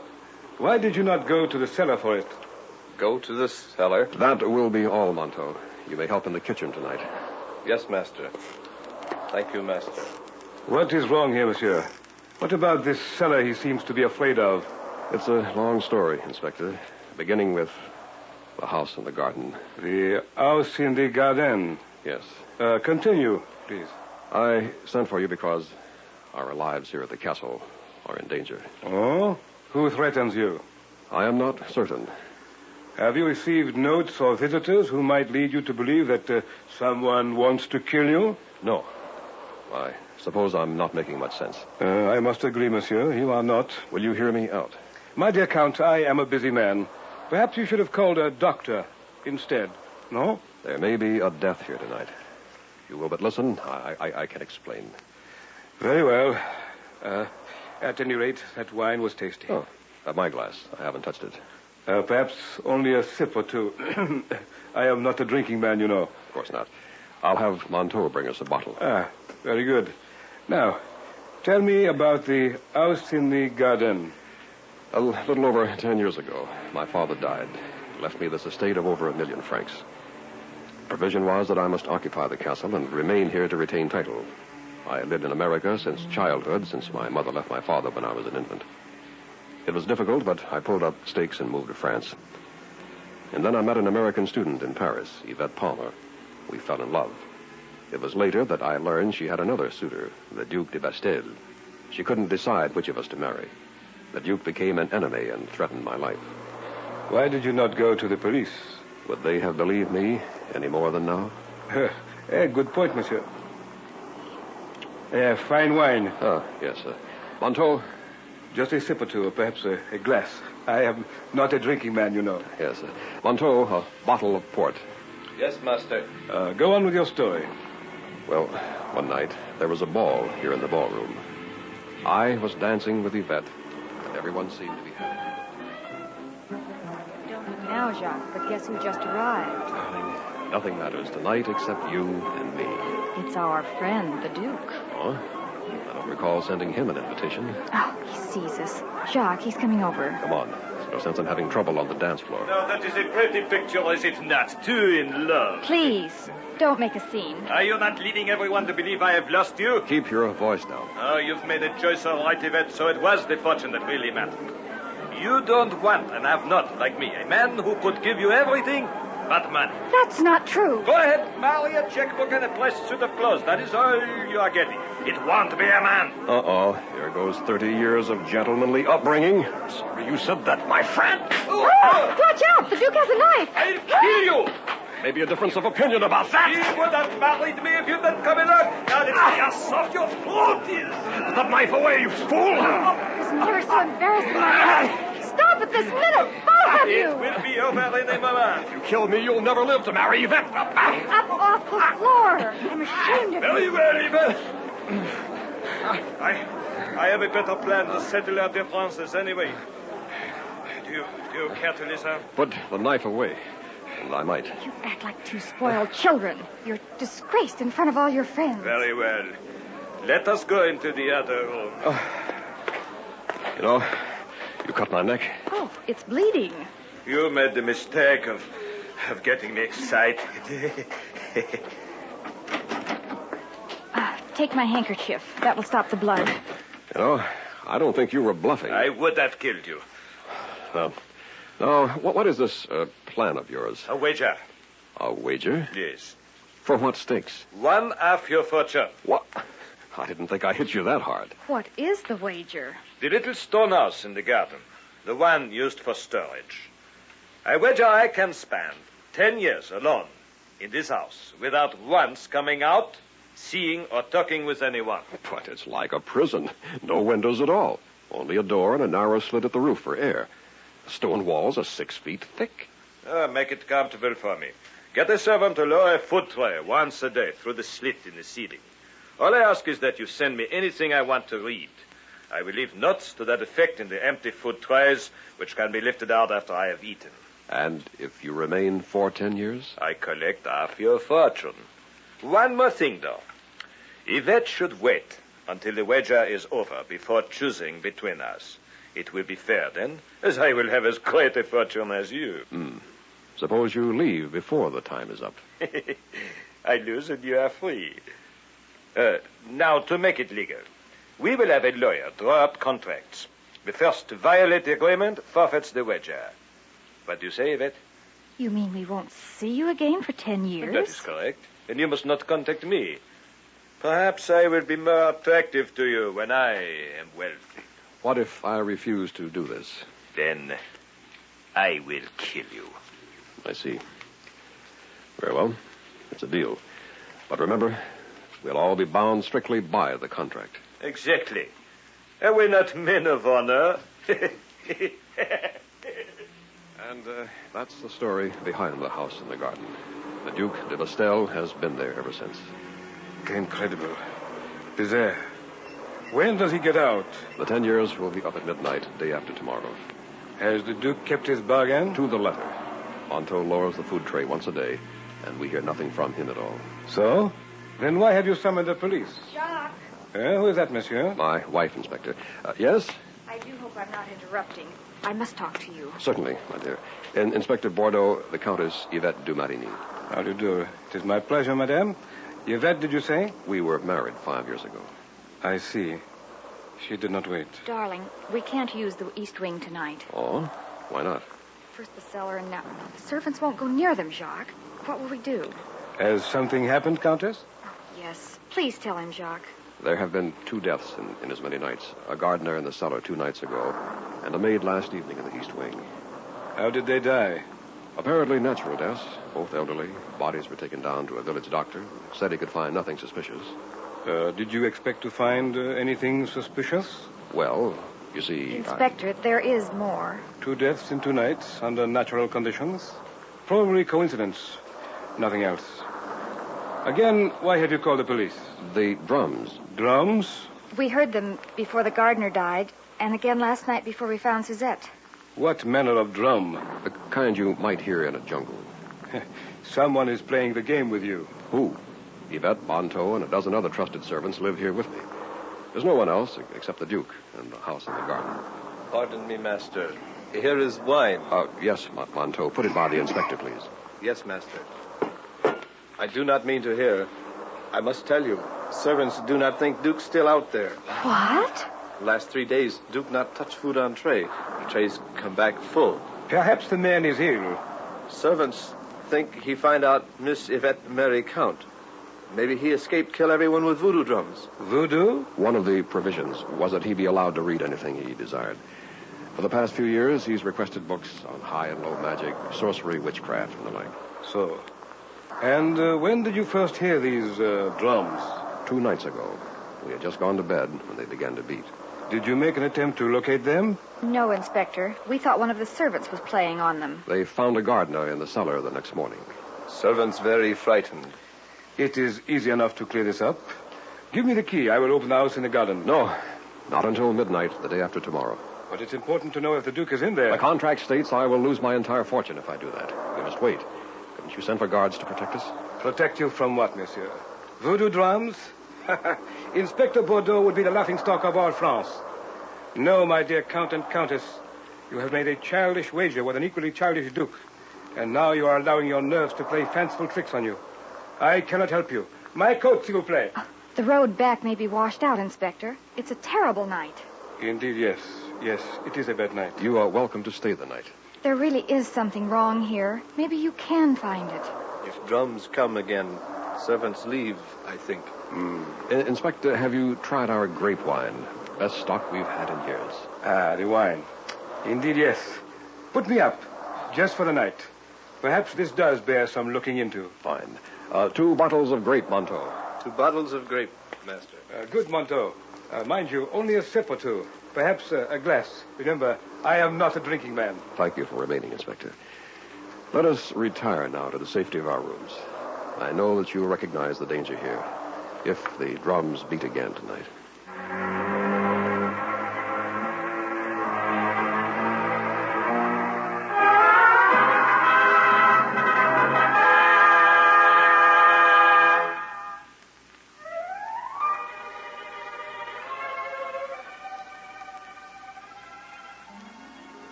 There it is again. Drums. Jacques, wake up. The drums are beating. What? What'd you say? Listen. Coming from the hall. Hurry. Let's go. No, don't go out there. Please. Got to see who's behind us. Wait for me. Stand at one side of the door. There's something outside in the hall.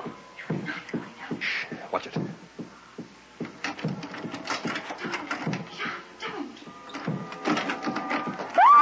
Come with me. Inspector Bordeaux here. Our midnight drummer went around the corner. With haste, we might apprehend the scoundrel. Oh, Inspector, we thought... Lead the way, Inspector. You have the lantern. I was almost asleep when I heard the sound. You were very wise to summon me. This is either a practical joke or a ghastly plan of murder. Look, a shadow around the bend. Hurry. Wait. That tapestry, it's moving. What is behind it? An alcove. Our phantom is probably in there. Careful now. Now, up! Marie! Oh, no. I didn't have to do this to you. Who is this girl, monsieur? Marie, one of my wife's maids. Is she? She's gone. With a dreadful look of fright. Were the others like this? Yes. No signs of violence. Henri, he's getting away! Oh. I must have gone up the west tower. I'll hand her the lantern. I'll lead the way. Through this door. A man could fall to his death from this old stairway. Here, take my hand, Countess. Oh, thank you, Inspector. See anything up ahead? Not yet. We're almost at the top landing. Then we'll have him cornered. Be careful, Jacques. Just a little farther. Watch it. Broken step. Go ahead. We're all right. Hey, have a gun, just in case. Easy does it, now. Shine the lantern around. Has to be up here somewhere. Look behind that post. Jacques, a shadow moved. Where, Yvette? You, come out from behind that post. Now we know where you are. Have a gun? I can't see a thing. Keep on the way. There's something hiding right over there. It moved again. Stop or I'll shoot. No, I didn't do it. Kindly raise your hand. No, you must believe me. That's why the guard. Look out for the open window behind you!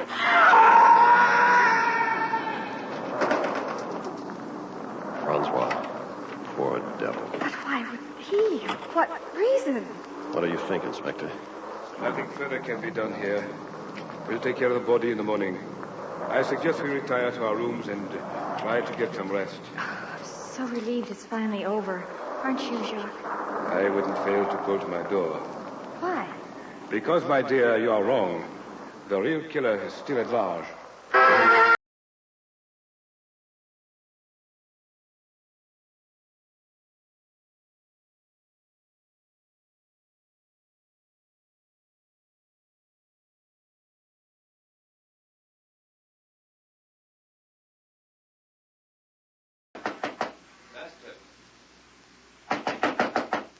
Master, you awake? What time is it? Oh, who? Sounds like Monteau calling us to breakfast. Coming, Monteau. Hold on. Be right there. Good morning, Master. Have bad news. How's that? Servants Hear about Marie and Francois last night. All leaving. Why, they can't leave us here all alone way out here. They say Cursan Castle. Everyone die. They not stay. Motona like voodoo drums either. Where is the inspector? He having breakfast downstairs. Tell him we'll be right down. Yes, master. But hurry. Inspector plan open house in garden.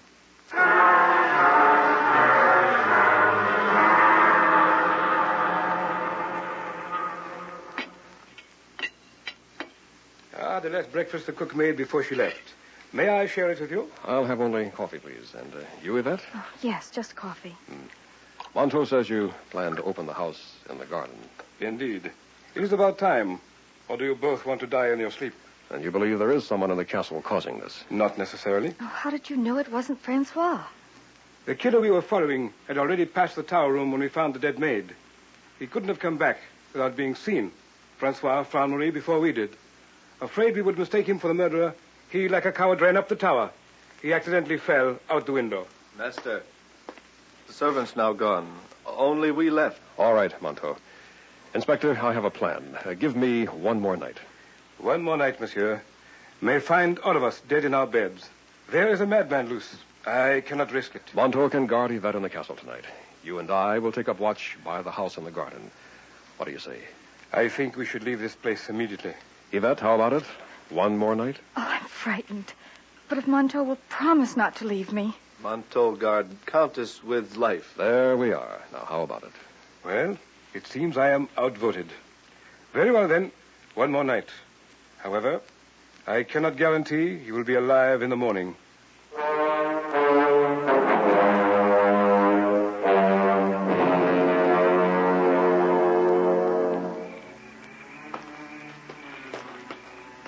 The storm has passed. But the night is disagreeable, no? Yes. Turn up the lantern, please, Inspector. It's very dark. There. That is better now. This is the house in the garden, no? Right. Made of stone. About 30 feet square. No windows. So you mentioned. Very quiet in there. Like a tomb, eh? In a way. Here's the stone door. I have the only key. Without it, we'd have to blast to get in. Hasn't been opened since we locked him up. Uh-huh. And that opening near the door? That's where his food trays are lowered. 6 inches by 24, just a slit. A foreboding prison. If it is still a prison. I strongly advise you to open it up for your own safety. He couldn't have escaped. Who beat the drums? They came from the castle, not here in the garden. What do you think? You wouldn't accept my explanation. My dear Count, please do not expect me to believe in witchcraft or voodoo. This is 1910, the 20th century. Then we'll hear the drums no more.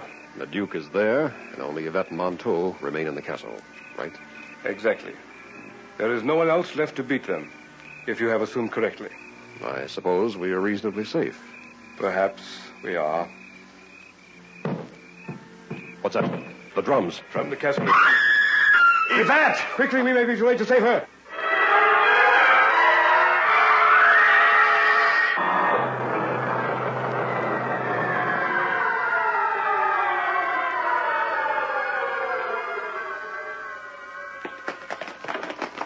Stop. Cellar door. Drums came from the cellar? I think so.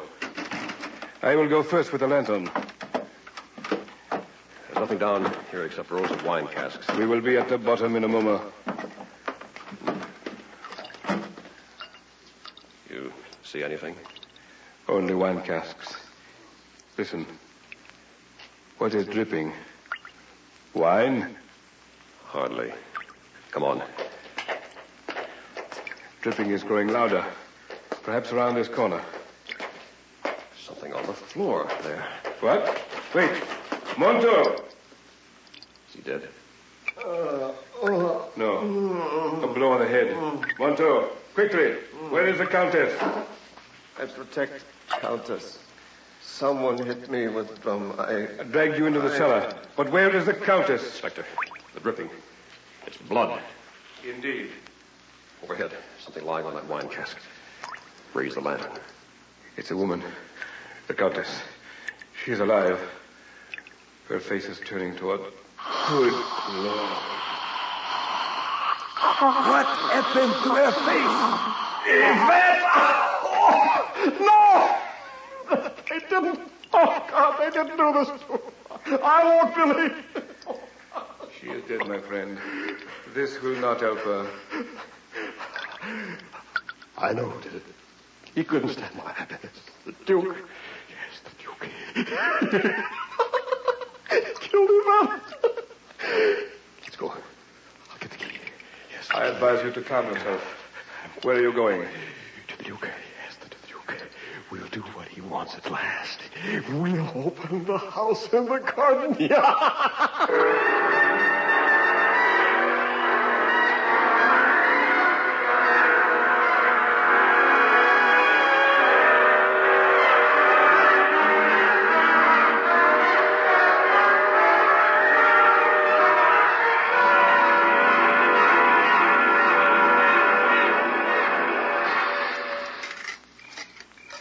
Bizarre. Most unusual. This door has been locked for years. He could not escape. Monsieur, I am completely baffled. I confess, I do not know who has harmed you. Monto, help me with this key. Yes, master. It turned other way. Oh, all right. Turn. There. Inspector, give us a hand. Oui, monsieur. Door swings out. Here we go now. Pull.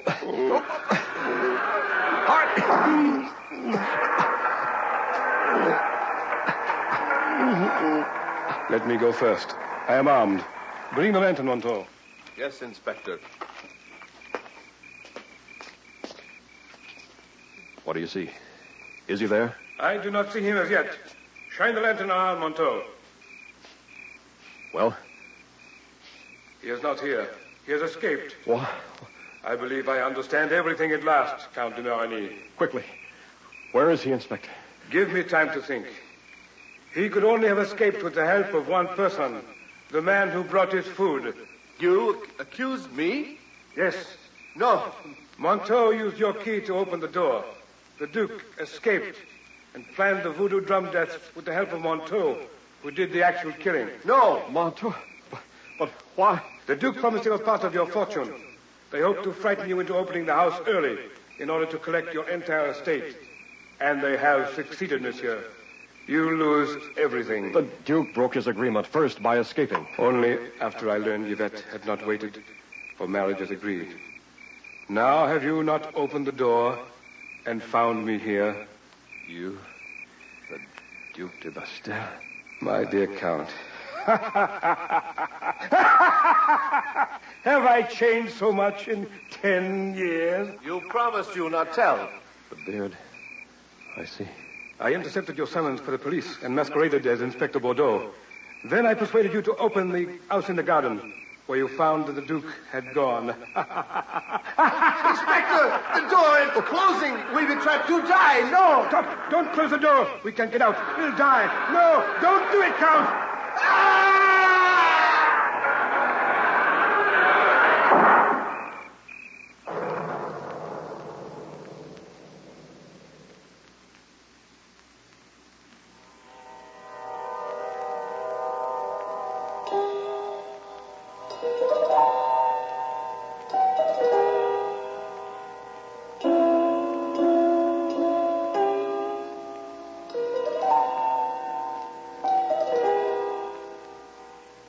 Just heard Macabre, a special Far East Network presentation. In our cast were John Buey as Inspector Bordeaux, Walt Sheldon as the Duke de Bastel, Shirley Ashe as Countess Yvette, William Verdier as Count Jacques du Marigny, and Airman First Class James Conley as Monteau. Technical supervision by Airman First Class Larry Clemens. Special sound patterns by Air Force Sergeants Bob Eddy and Newell Stewart. This is Air Force Sergeant Al LePage speaking. Macabre was written and directed by William Verdier.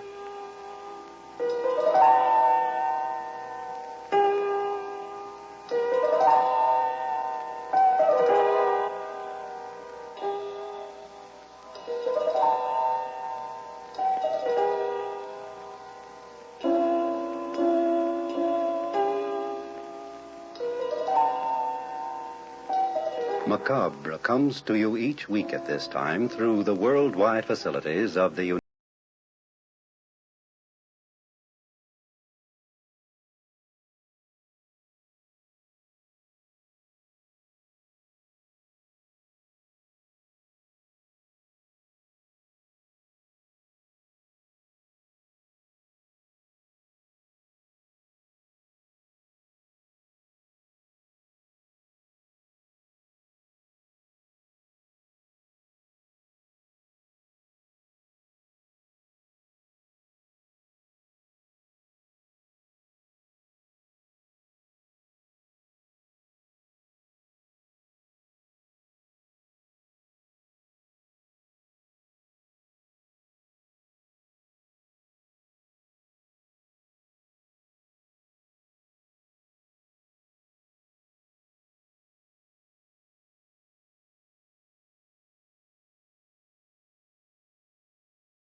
Man lives in a world of time and space.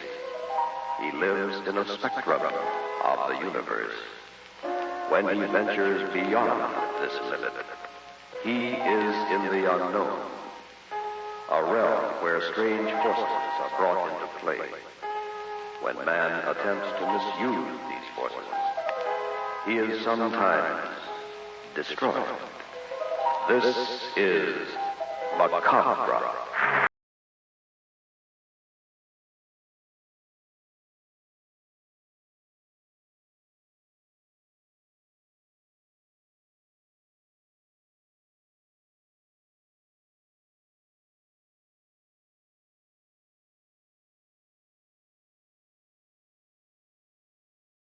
The Midnight Horseman.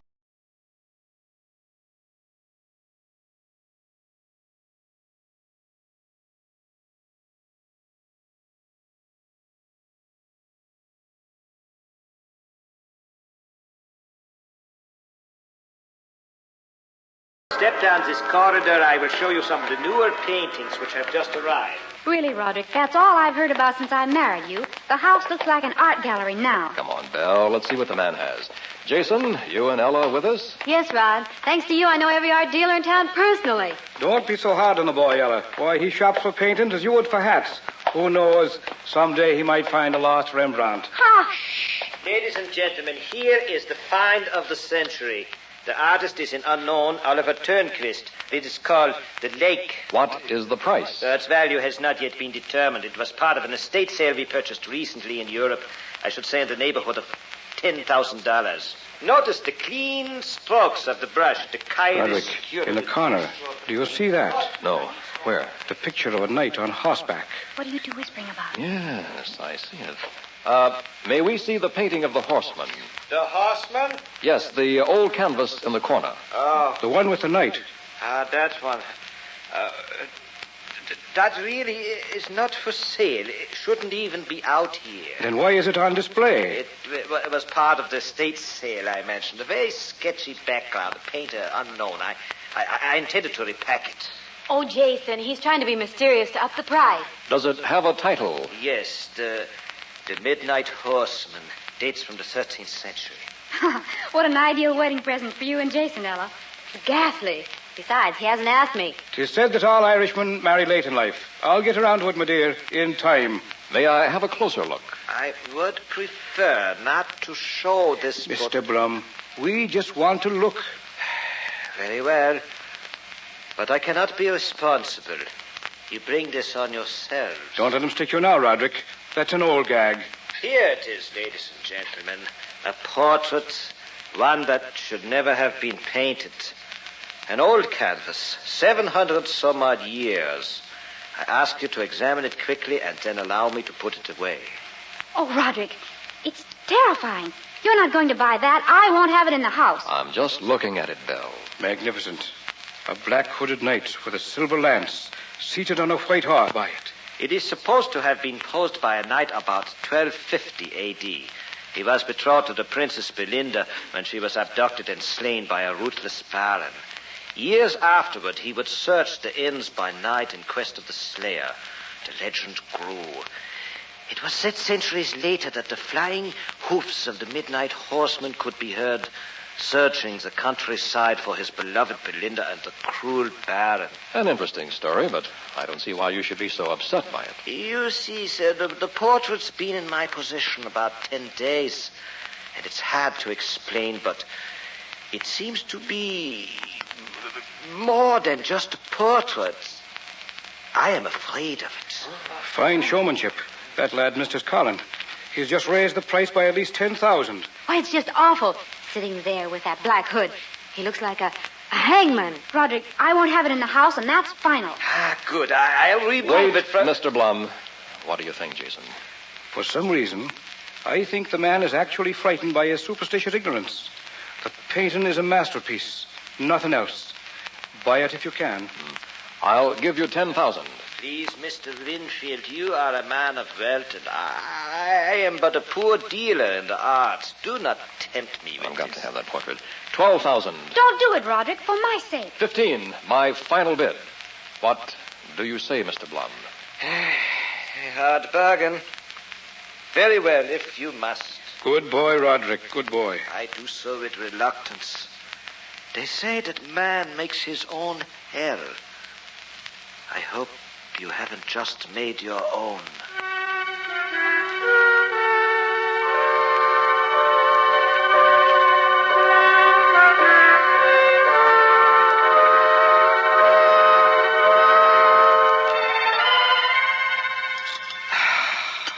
Supper fit for a king, Belle.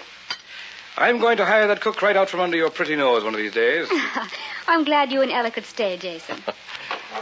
Brinkley? Yes, sir. We'll take our drinks in the library. Very well, sir. You girls join us? Oh, no, not with that picture in there, we won't. Go ahead. We have plenty of girl talk to catch up on anyway, don't we, Belle? Come on, Roderick. It seems we're not very popular with the fair sex at the moment. Right, we'll see you later. Ah, wonderful girls, wonderful. I may just marry Ella one of these days. Now, don't get carried away. What happened to the heat? Do you feel a chill? Since you mentioned it, yes. I'll have Brinkley check it out when he brings our drinks. Now, let's examine the prize. Where did you put it? It's already hung over the fireplace. A magnificent find. Oh, you stole it at the price. There he sits, a hooded knight in black armor, poised, waiting. I see what the art dealer meant. Look, Roderick, at the lance he carries. I can almost understand Blum's feeling that he's more than a portrait. Yes. At any moment, you expect him to hurl the lance. There's something about it, Jason. Take the hood. Can't see his face, but his eyes seem to burn right through. Yes. That proves my suspicions. Roderick, I think I know what's wrong with this portrait. Shall I serve the drinks, sir? Yes, Brinkley, bring them in. Brinkley, is there anything wrong with the heating system here in the library? Why, no, sir. Then why is this room so cold? Strange, sir. It became this way shortly after you returned from the city today. I see. Thank you, Brinkley. That'll be all. Yes, sir. What do you make of that? My boy, I'm going to spend the night by the portrait. I'll need my notes, Garanella's car, and your books on the occult. Jason, you about ready to leave? We've taken up these people's whole day. Ella, I'm not going with you tonight. What?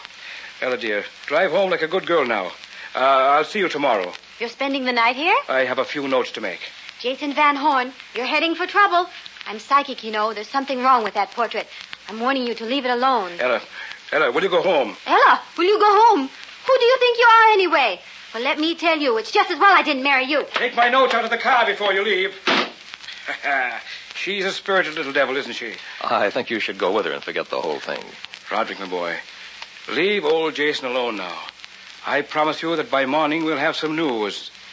We'll know exactly why they're all afraid of the Midnight Horseman.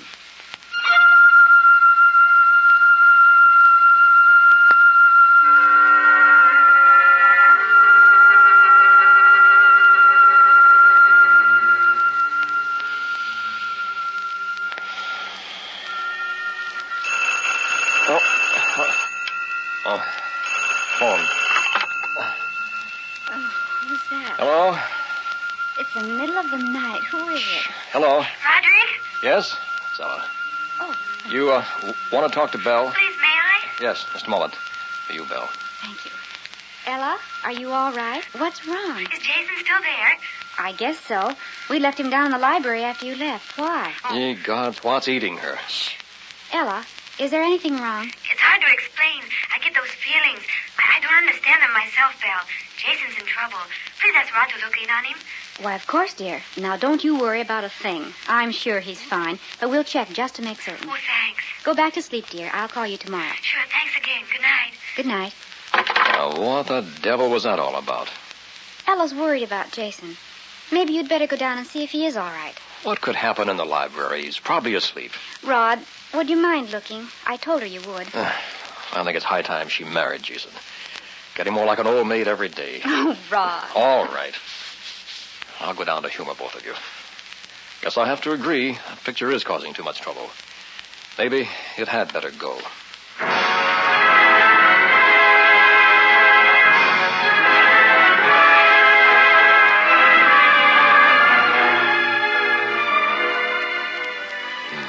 Library door still closed. Not a sound from in there. Must be asleep. I'll knock quietly on the door. Mr. Van Horn asked not to be disturbed, sir. Brinkley, what are you doing up? I have an upset stomach, sir. I went to the kitchen for a remedy. Did you check on Mr. Van Horn? No, sir. As I said, he asked not to be disturbed. When did you retire? About 11, sir. To your knowledge, is he still in there? Yes, sir. I have heard nothing since you left him last evening. Mm-hmm. Well, we'd better have a look. Jason? Jason? Jason? Are you in there? Perhaps we should go in, sir. Yes, Brinkley, perhaps we should. Strange. There seems to be no heat in the library. No light either. Don't turn it on yet. Although it shouldn't be off if he's working. Look around. Can you see him?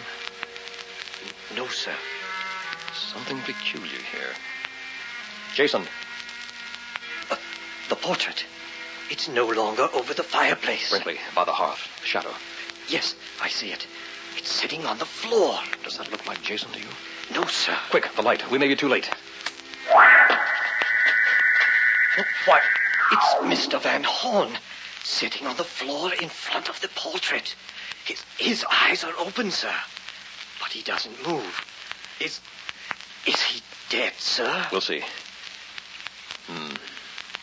Pulse is all right. No. Some kind of trance. Jason, snap out of it. Wake up. Perhaps if we turn the portrait around, he seems to be staring at it. Go ahead. Try it. There, sir. Yes. He's stirring. What's the matter here? Get us some brandy, Brinkley. Yes, sir. And remember, not a word of this to Mrs. Winfield. I quite understand, sir. Roderick, I thought I told you... What time do you think it is? Why, just a little after midnight. Now, what was that? It's nearly 4:30, Jason. I see. Thanks, Roderick. You were staring at the portrait. Apparently, among its accomplishments is a strong hypnotic power. What did you find out? No wonder Blum didn't want to sell. He also knew the truth. Meaning? My boy, this was painted by a medieval alchemist or a man with occult powers. An entire ritual is depicted in symbolism. I've copied it down on paper. See? What does it add up to? Just this. Give me a day to correct these figures. Tonight we'll perform an experiment that has waited through 7 centuries for fulfillment. What are you talking about? Roderick, lad, if I can duplicate this ritual faithfully, tonight, right here in the library, we may stand face to face with the real Midnight Horseman.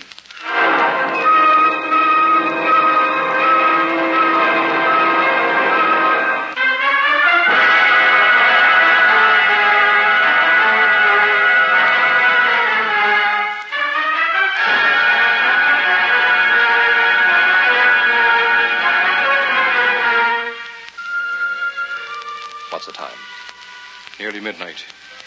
Everything is set. Portrait in a square, facing north. We've drawn a circle around us. Each holds a fresh tree branch. Exactly at midnight, we recite the words.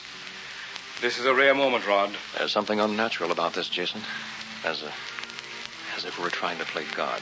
The ritual wouldn't exist if it weren't meant to be used. All I did was buy a portrait. Now look how it turned out. If we're able to do this tonight, we'll go down in history as the first men to span 7 centuries. You don't want to forget what that man is looking for. Shh. Midnight. Here we go. Ready?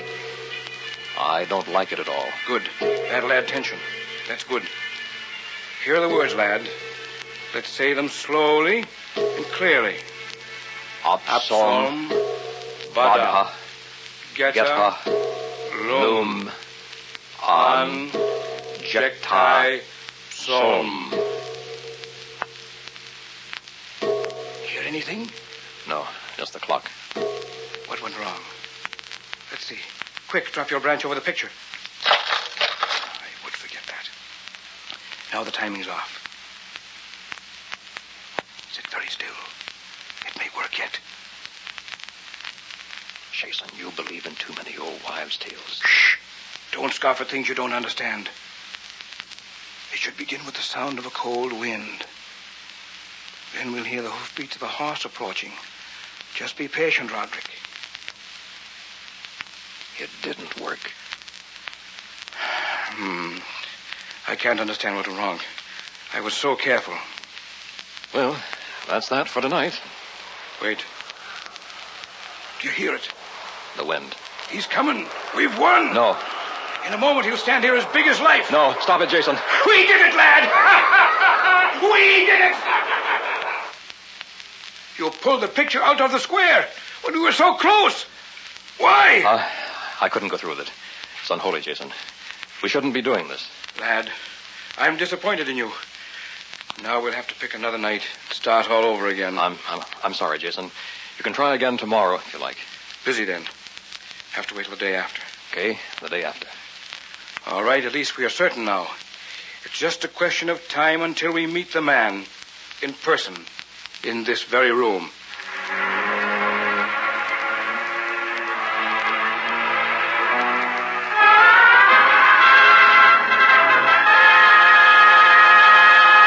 Brinkley, there's no reason for you to remain up. Yes, sir. It's quite cool in the library. Shall I bring you a coat? No, thank you. Mr. Van Horn did not come tonight. That's right. It's nearly midnight, Brinkley. I don't want to be disturbed further. Yes, sir. I quite understand, sir. Ring if you need me, sir. Yes, Good night. Good night. I wonder if I should try it by myself. Jason'd be pretty disappointed if it worked and he weren't here, though. Cold in this room. Jason thinks it's caused by some field of force around the picture. The portrait. There it hangs above the fireplace. A hooded knight. Like a hangman out of some distant nightmare. Bell's right. It is terrifying. Wait. Can't look away. I'm being hypnotized. No. I did it. Jason was right. Don't stare at the horseman. Lord, it's uncanny. What's the time? 11:12. Should I try? Why not? Have to hurry, though. Take the picture down.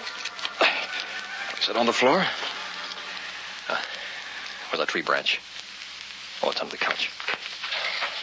There. Now, draw a square with it around the portrait. Okay. And circle around that. The picture faces north. Now, what did I forget? Something else. Oh, yes. Draw a big circle around the picture and me. Okay. She just made it. The words. Where are the words? Lost them. Oh, no, I was so close. Put them down. There must be somewhere. But where? Be too late in a moment. Must be recited at midnight. A pocket. That's it. Read the words. Upsam Badha Betha Lum An Jektai Som. Next. Throw the branch on the portrait. There. Now, the wind. I don't hear it. What did I do wrong? I didn't leave out a thing. It's supposed to work. Might as well gather this stuff up and put it back, I guess. Wait. Wind. I did it. Hey, the room seems wavy. Eyes playing tricks on me. Horse. Sounded like a galloping hooves. He's coming. Midnight Horseman. He's heading right for this room. Oh, the room is so wavy. Feel the force in the portrait. Shall I stop him while I can? How do I know he won't kill? I can pull the picture out of the square and stop him. What should I do? Belle! Rod! Oh, Rod, darling. Are you all right? Are you all right? Belle, you spoiled the whole thing. I was listening outside and I heard everything. Please, darling, stop this while you can. I'm so afraid. I thought you were asleep. You weren't supposed to know anything about it. Oh, what you're doing is evil. But I haven't done a thing yet. You can, and would if I hadn't stopped you. Belle, I'm confused. I haven't seen a thing. All that's happened is the sound. Oh, we're lucky that's all that happened. I'm sorry, darling. Here, dry the tears. Promise me, Rod. Promise me you won't try it again. I can't. Oh, you'll be sorry. Make a deal with you. First, I want to see you smile, though. No. Yes, come on. A big one. Oh, Rod. Hold me close. That's better. Poor little girl. You were frightened. Make a deal with you. Okay. What is it? Tomorrow is Friday. Jason's coming over tomorrow night. We'll try once more. And this time, if it doesn't work, we'll quit. What if it does? Are you game? Oh, Rod. I've got to find out. How about it? I'm against it. But if you must, well, I want to be here with you. Check. Just one more time, then. I've got to find out if the Midnight Horseman can be brought into being.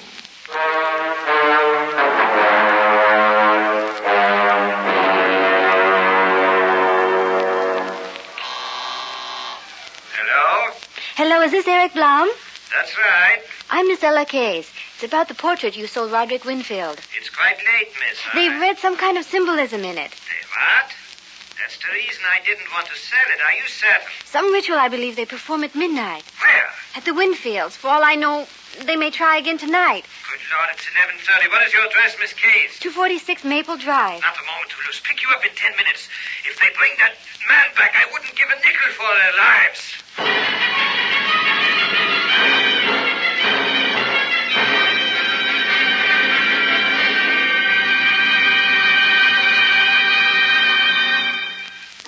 This is it, Bell and Rod. Nearly 12. This time we go all the way. I'll let the servants off tonight so it won't be disturbed. Good. Are you ready, Belle? Yes. Get it over, Jason. And remember, this is the last time. I promised it would be. Take your places. When the clock strikes, throw your branches on the picture and recite the words. Come what may, we won't try to stop it. Oh, Rod. Take it easy, Belle. Everything's going to be all right. The branches, quick! The words now. We'll read them together. Absom, Bada, Yeta, Lum, An, Jektai, Sum. Rod. Shh. It should begin now. Listen. I wonder if it'll work again. It takes time. Listen.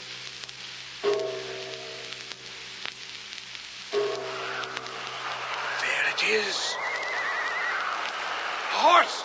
It's working. It's working. Rod, you can still stop him. I missed the chance of a lifetime. Look, the room. It's getting wavy. Be quiet. In a moment, a man centuries old will stand before us. Living, breathing. And hating. Belle, you promised. Stop him. It's our last chance. He'll kill us. You've got to stop him. Too late, Belle. That horse is about to crack through those windows. I'll pull the picture out myself.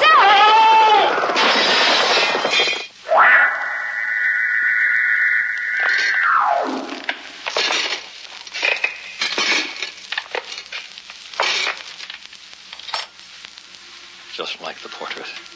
Black armor, black hood, silver lance. The Midnight Horseman. My dreaming. Oh, he's pointing the lance at me.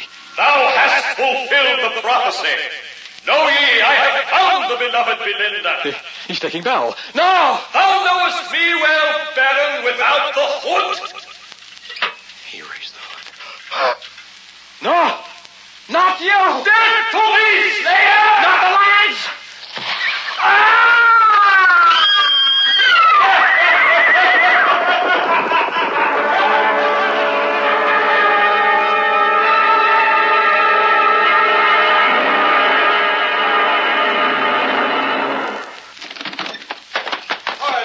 We're too late. They've done it. Roderick has been killed! Oh, Roderick! Broken windows. Yes, he's been here. Look, the portrait. There's a change. The lance, it's missing. Good Lord. Buried in Roderick's heart. No! There's only a bloody hole! But where are Jason and Belle? The answer is in the portrait. Let me see. There's a girl riding behind the horseman. Oh, Belle. It's Belle! Yes. And the hood is now missing from the horseman. You can see his face. It's Jason. Jason!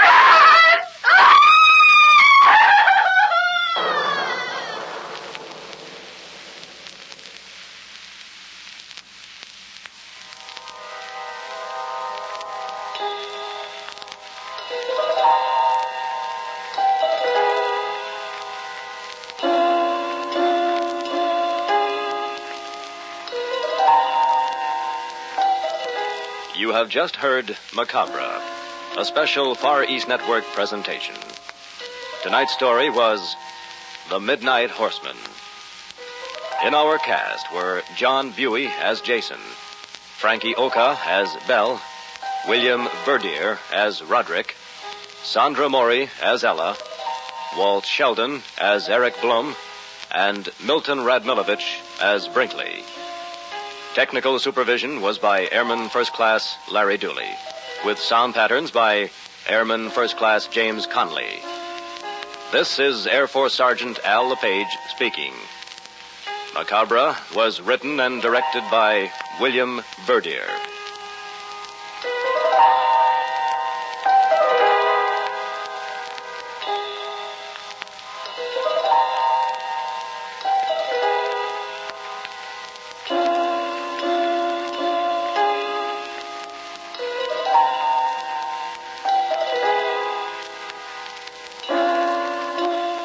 Macabre comes to you each week at this time through the worldwide facilities of the United States Armed Forces Radio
Man lives in a world of time and space.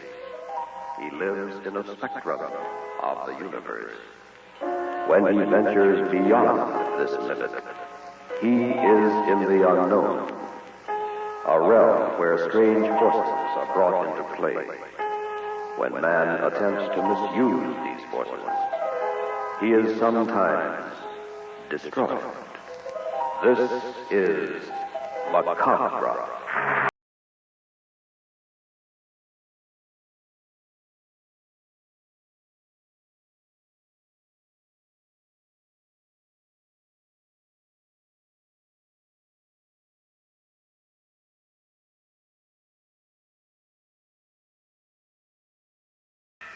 Tonight's story, The Avenger.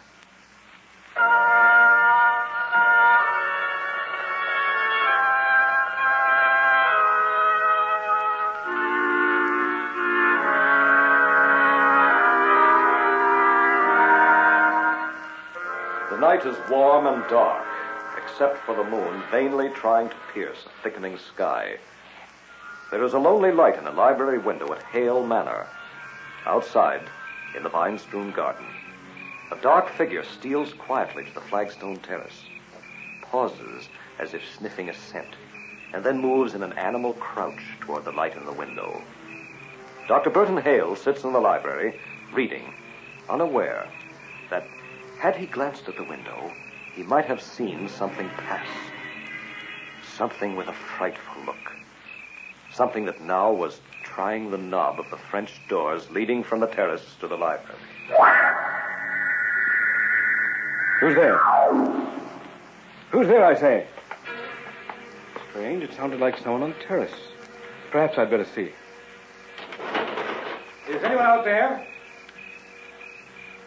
Who is on this terrace? Dan Forrest. Dan, what the... Quick. Let me in. What's wrong with you, Dan? Time to talk. Lock the door. Turn out the light. Now, just a minute. Do as I say, Doc. Good. It's better. You see anything out the window?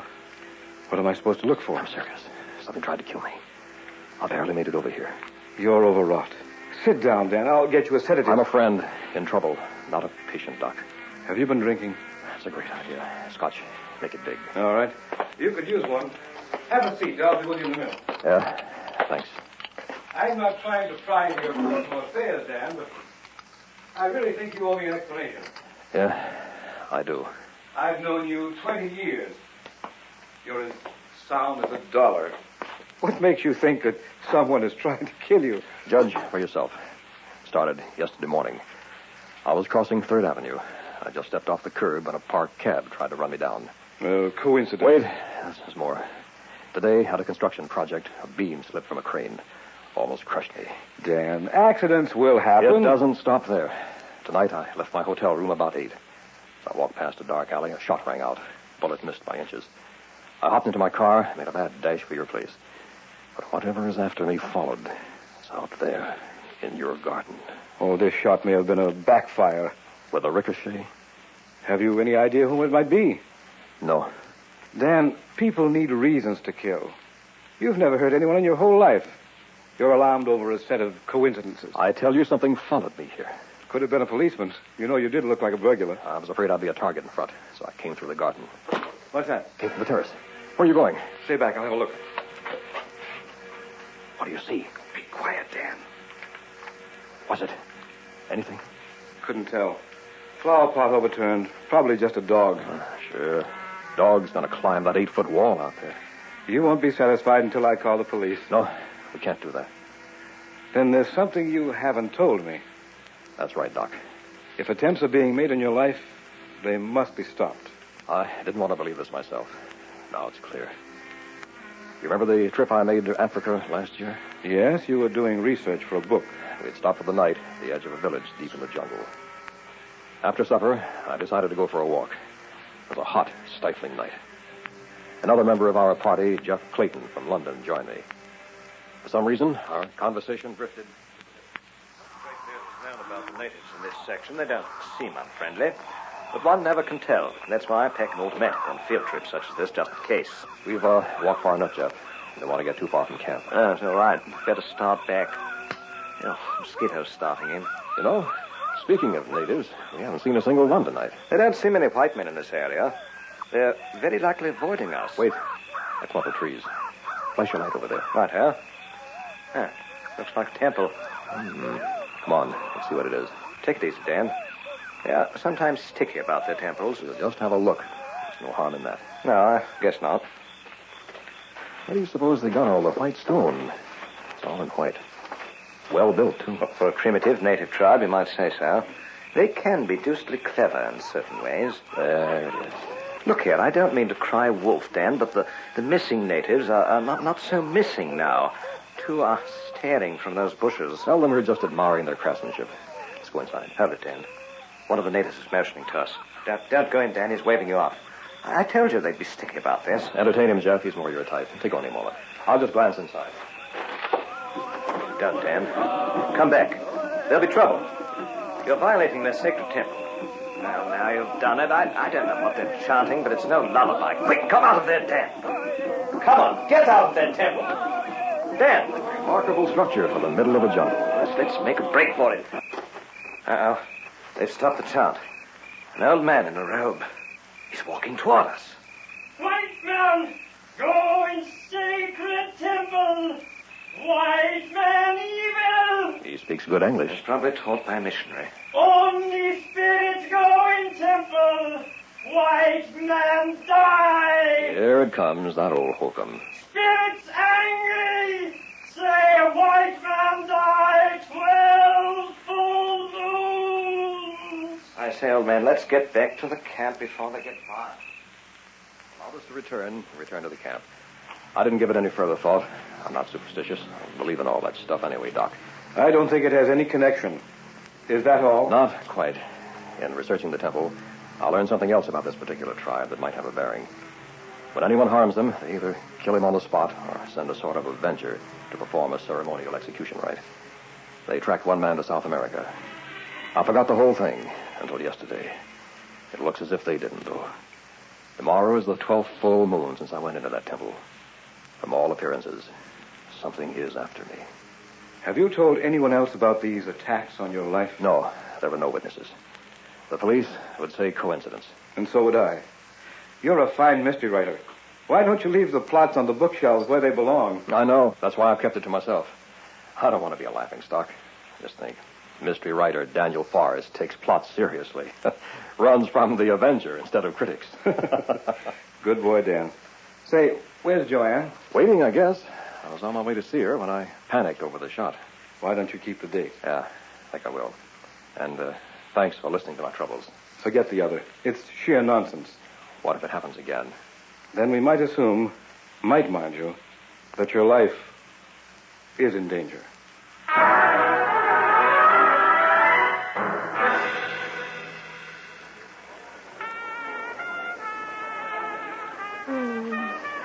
You dance divinely, darling. Yeah, I guess I do. Dan, are you all right? Huh? You seem 1,000 miles away tonight. Look, young lady, I'm relaxing. Close your eyes. Enjoy the music. You never did say why you were so late. Joanne, I have other things to do besides court you. I was busy. Speaking of courting, we've known each other 4 months. We had planned to set a date. I hadn't forgotten. But it'll have to wait a few days until I settle something. My poor darling, you are worried. Tell me what it is. No, it's nothing, really. Then hold me close. You can't dance and worry, too. Joanne, I do love you. I might allow you to kiss me, if you tried. Dan, was anyone supposed to meet you here tonight? Of course not. What a ridiculous question. I felt watched all evening. I told you not to wear that dress. I'm serious. Isn't that someone sitting at our table? Yeah. It would be in the shadows. Can't tell whether it's a man or woman. Come on. Such a crowd on the dance floor. Pardon us, please. May we get through? Hang on, I'll push. We're in a hurry. Let us by, please. There's our table, Dan. It's empty. They've gone. That's strange.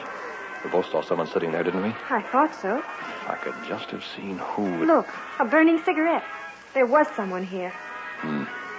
American brand. Doesn't tell us a thing. Dan, please. Is there anything wrong? I have to admit, Joanne, I'm afraid there is. Well, What is it, darling? Take a cab and go straight home. Without you? Go ahead. I'll call in the morning and explain. But, Dan, I don't understand. You want to get home, don't you? Yes, of course. Go, Joanne, while you can. Before they decide to get you, too.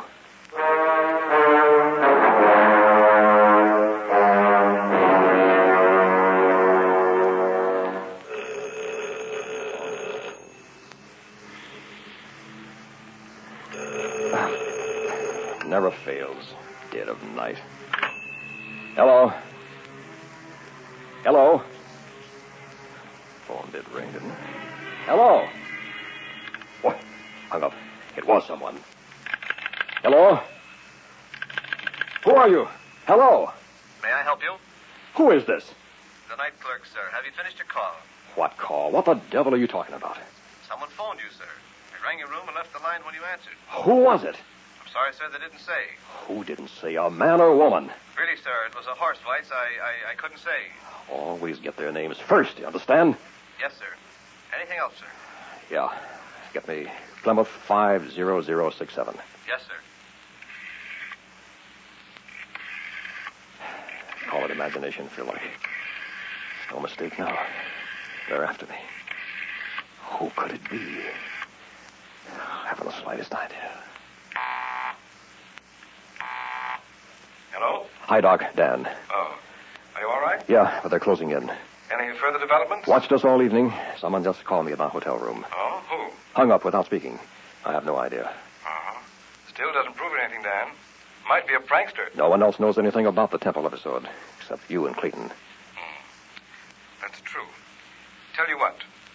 There's a little museum on the east side, specializes in African tribal relics, run by Professor Maringo. We'll go there in the morning.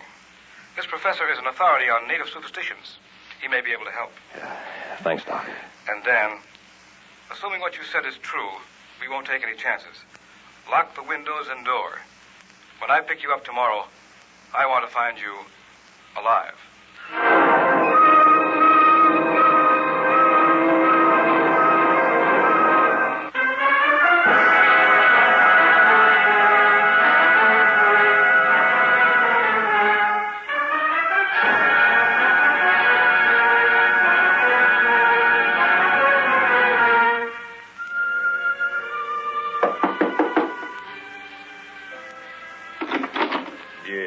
Professor Maringo? Oh, Dr. Hale and Mr. Forrest. Come in, come in. We'll try not to take too much of your time. Not at all. Won't you sit down? Ah, thank you. I told you the basic problem on the phone. Mr. Forrest here can fill you in further. I've read your books, Mr. Forrest. Very good. Yes, indeed. What is happening to you is like a book come true. Improbable, but true. Are you familiar with the tribe I offended? Let me say I know something of them. The fact they are primitive in no way dulls the intensity for their way of life. They are quiet, unassuming people, fervent believers in their own ideology. Mr. Forrest, do you know what spells and death prayers are? I have an idea. They are very real, indulged in by these primitive people. By these methods, they have been known to kill halfway around the world. I'm not saying you are under attack. However, if you violated the temple, you will not go free. A curse of 12 moons means you will die on the night of the 12th full moon. Or, pardon the direct reference, tonight. Now, I'm not telling you this will happen. I'm only saying it is possible. You think they meant what they said? I'm afraid they do. I can tell you in a few moments if you are under a prayer of death. Princess Ulanga lives with me. I rescued her from this same tribe. She became an outcast for some reason and was about to be killed. Princess! Come here, my dear. Princess, this is Daniel Forrest. How do you do? Excuse me. Before I could rescue her, they had cut out her tongue. God, Lord. Mr. Forrest violated your tribe's sacred temple. They have cursed him with death. Do you feel a spell on him? She says she will test you.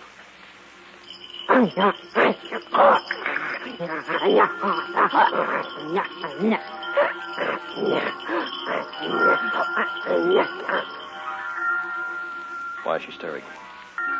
Why doesn't she tell us? What are they doing to me? Princess Sulaga, do you feel the death prayer? God's sake, ask her to hurry.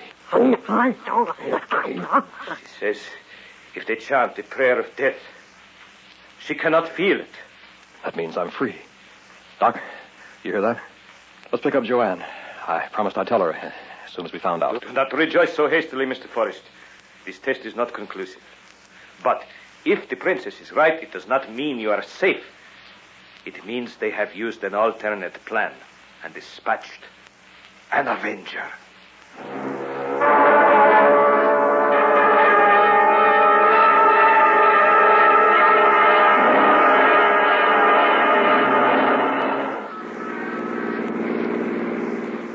Well, right back where we started, eh? But there's still no evidence they plan to harm you. Maybe this is all wasted motion. We're taking it too seriously. What if they do? Then you're in a peculiar position, Dan. The Avenger may be a perfect stranger, or anyone you've met in the past year. You'll have to be on guard against everyone. Even Joanne? Even Joanne. My God. It's frightening, Doc. Where are you meeting Joanne? At the Lowe's State. The theater? Yes, Greg Cardona, a mentalist, is playing there. An old classmate of Joanne's. I thought he might be able to help me. I asked her to arrange an interview. Uh-oh. What's the matter? Count me in. What? I had to be sure, Dan. Now I am. You're not making sense. We're being followed. Where? Black sedan, second car back. Can't tell who's in it. Keep your appointment with Cardona. Then go to your hotel and stay there. I'll check with you later. If they move in, it'll be tonight. I'm glad you're with me. I'm a doctor.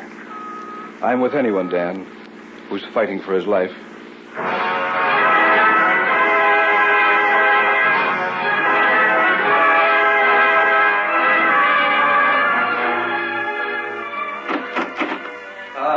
You must be Mr. Forrest. I am Richard Cardona. How do you do? Joanne mentioned your problem. Would you step into my dressing room, please? And how have you been, Joanne? Fine, thank you. Be seated. What can I do for you, Mr. Forrest? Dan's in real trouble. He needs help, Dick. I'll do what I can. Ask me a question. I am a mentalist. All right. I think I'm being followed. Yes, you are. Who is it? That is not clear. I can't tell. Go on. Are they connected with an African native tribe? I see natives. I would say yes. What are the natives doing? They are busy. Busy? At what? Coming from a great distance. Hard to make it out. Please try, Dick. We have to know. What are they doing? Be perfectly still for a few moments. I'm quite tired, you know. Too tired, really, to perform feats of this kind. I'll concentrate once again. This time we may learn something. There is the village again, and a group of natives. They are chanting and dancing before a white temple. Yes, a white temple. The rite is called... there it fades again. What is it called? Do not interrupt. It is called... strange name. The Curse of the 12 Moons. Oh, this couldn't possibly concern you, Mr. Forrest. I shouldn't invade the privacy of their rite. What else can you see? It's merely a death watch common to the natives of the jungle. They're avenging themselves against an evildoer. Just a moment. I may be able to see more. Let me slip into a deeper trance. You really went into a deep one. Look how pale he is. That's dangerous. Dick, please be careful. What's he staring at? Dick, stop it. Come out of it. I'm all right. What did you see? Joanne, do you love this man? Yes, I do. I ask you a question. My friend, I am sorry for you. For both of you. What did you see? The angel of death. You will die tonight.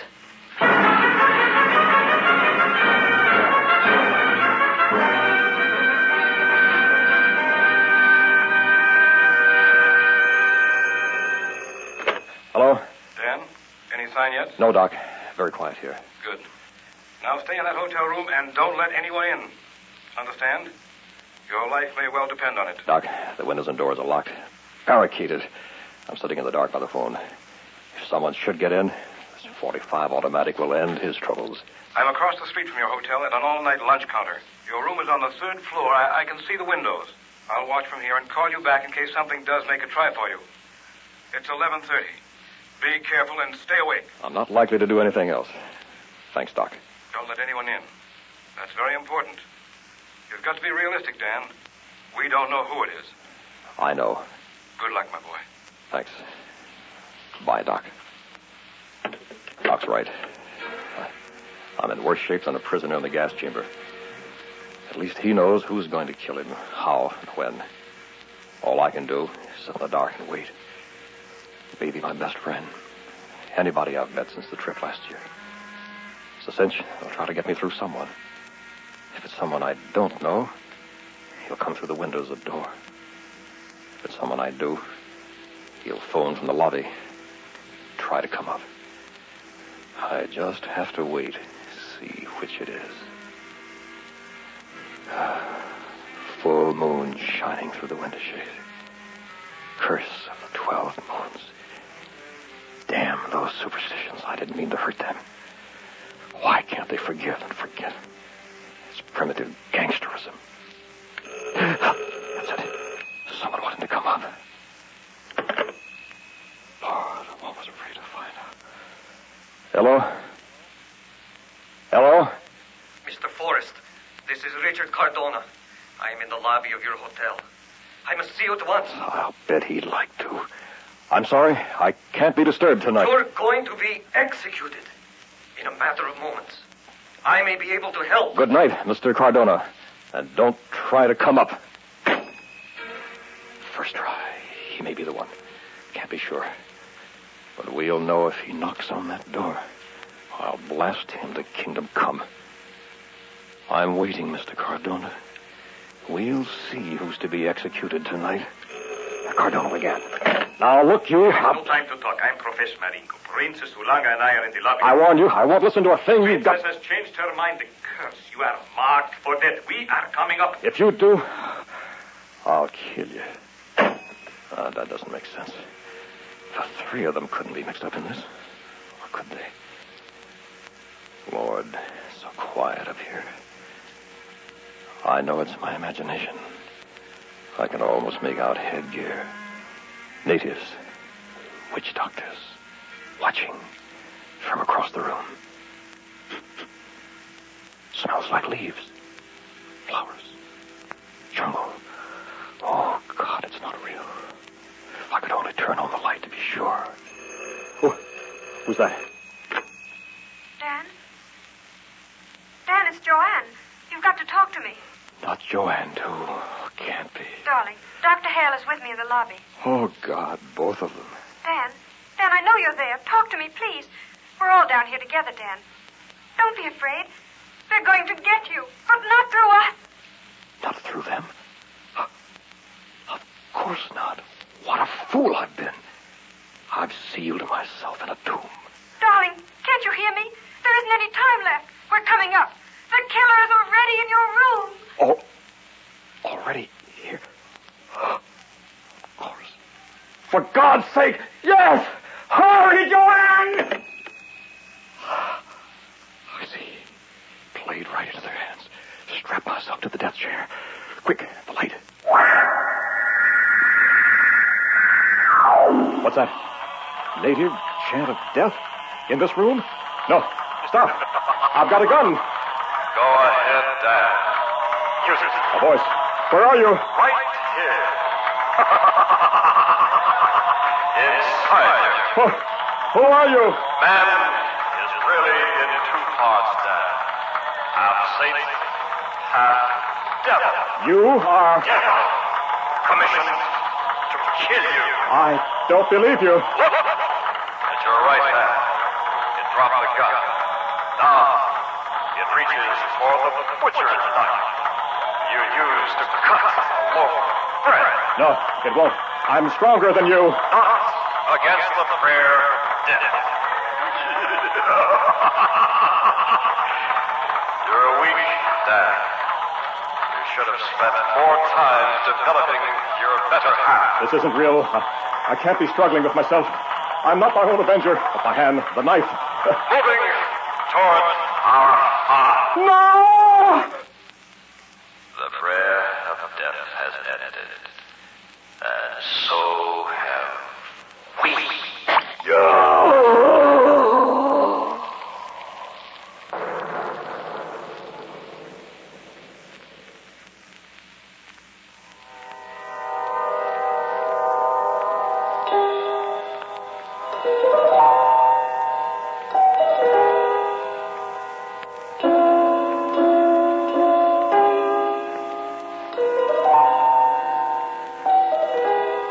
You have just heard Macabre, a special Far East Network presentation. Tonight's story was The Avenger. In our cast were John Buey as Dr. Hale, June Elliott as Joanne, William Verdier as Dan, and Walt Sheldon as Professor Maringo. The great Cardona was Milton Radmilovich, and Airman First Class James Connolly was the hotel clerk. Technical supervision by Airman First Class Larry Dooley, with sound patterns by Airman First Class James Connolly. This is Air Force Sergeant Al LePage speaking. Macabre was written and directed by William Verdier.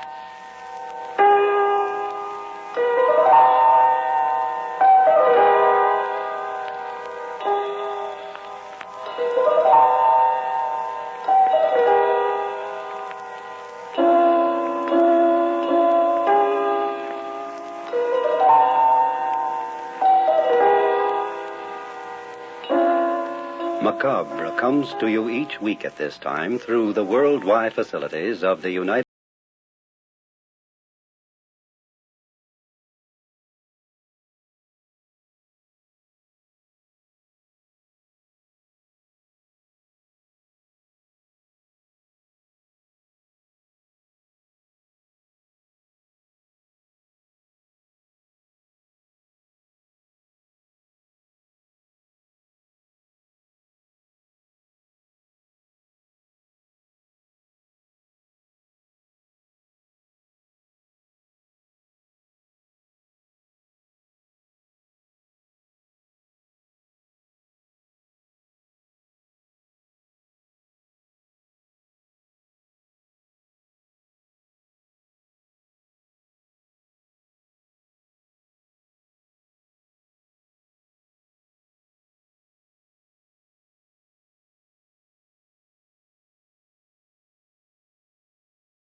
Man lives in a world of time and space.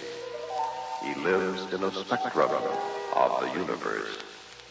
When he ventures beyond this limit, he is in the unknown, a realm where strange forces are brought into play. When man attempts to misuse these forces, he is sometimes destroyed. This is Macabre.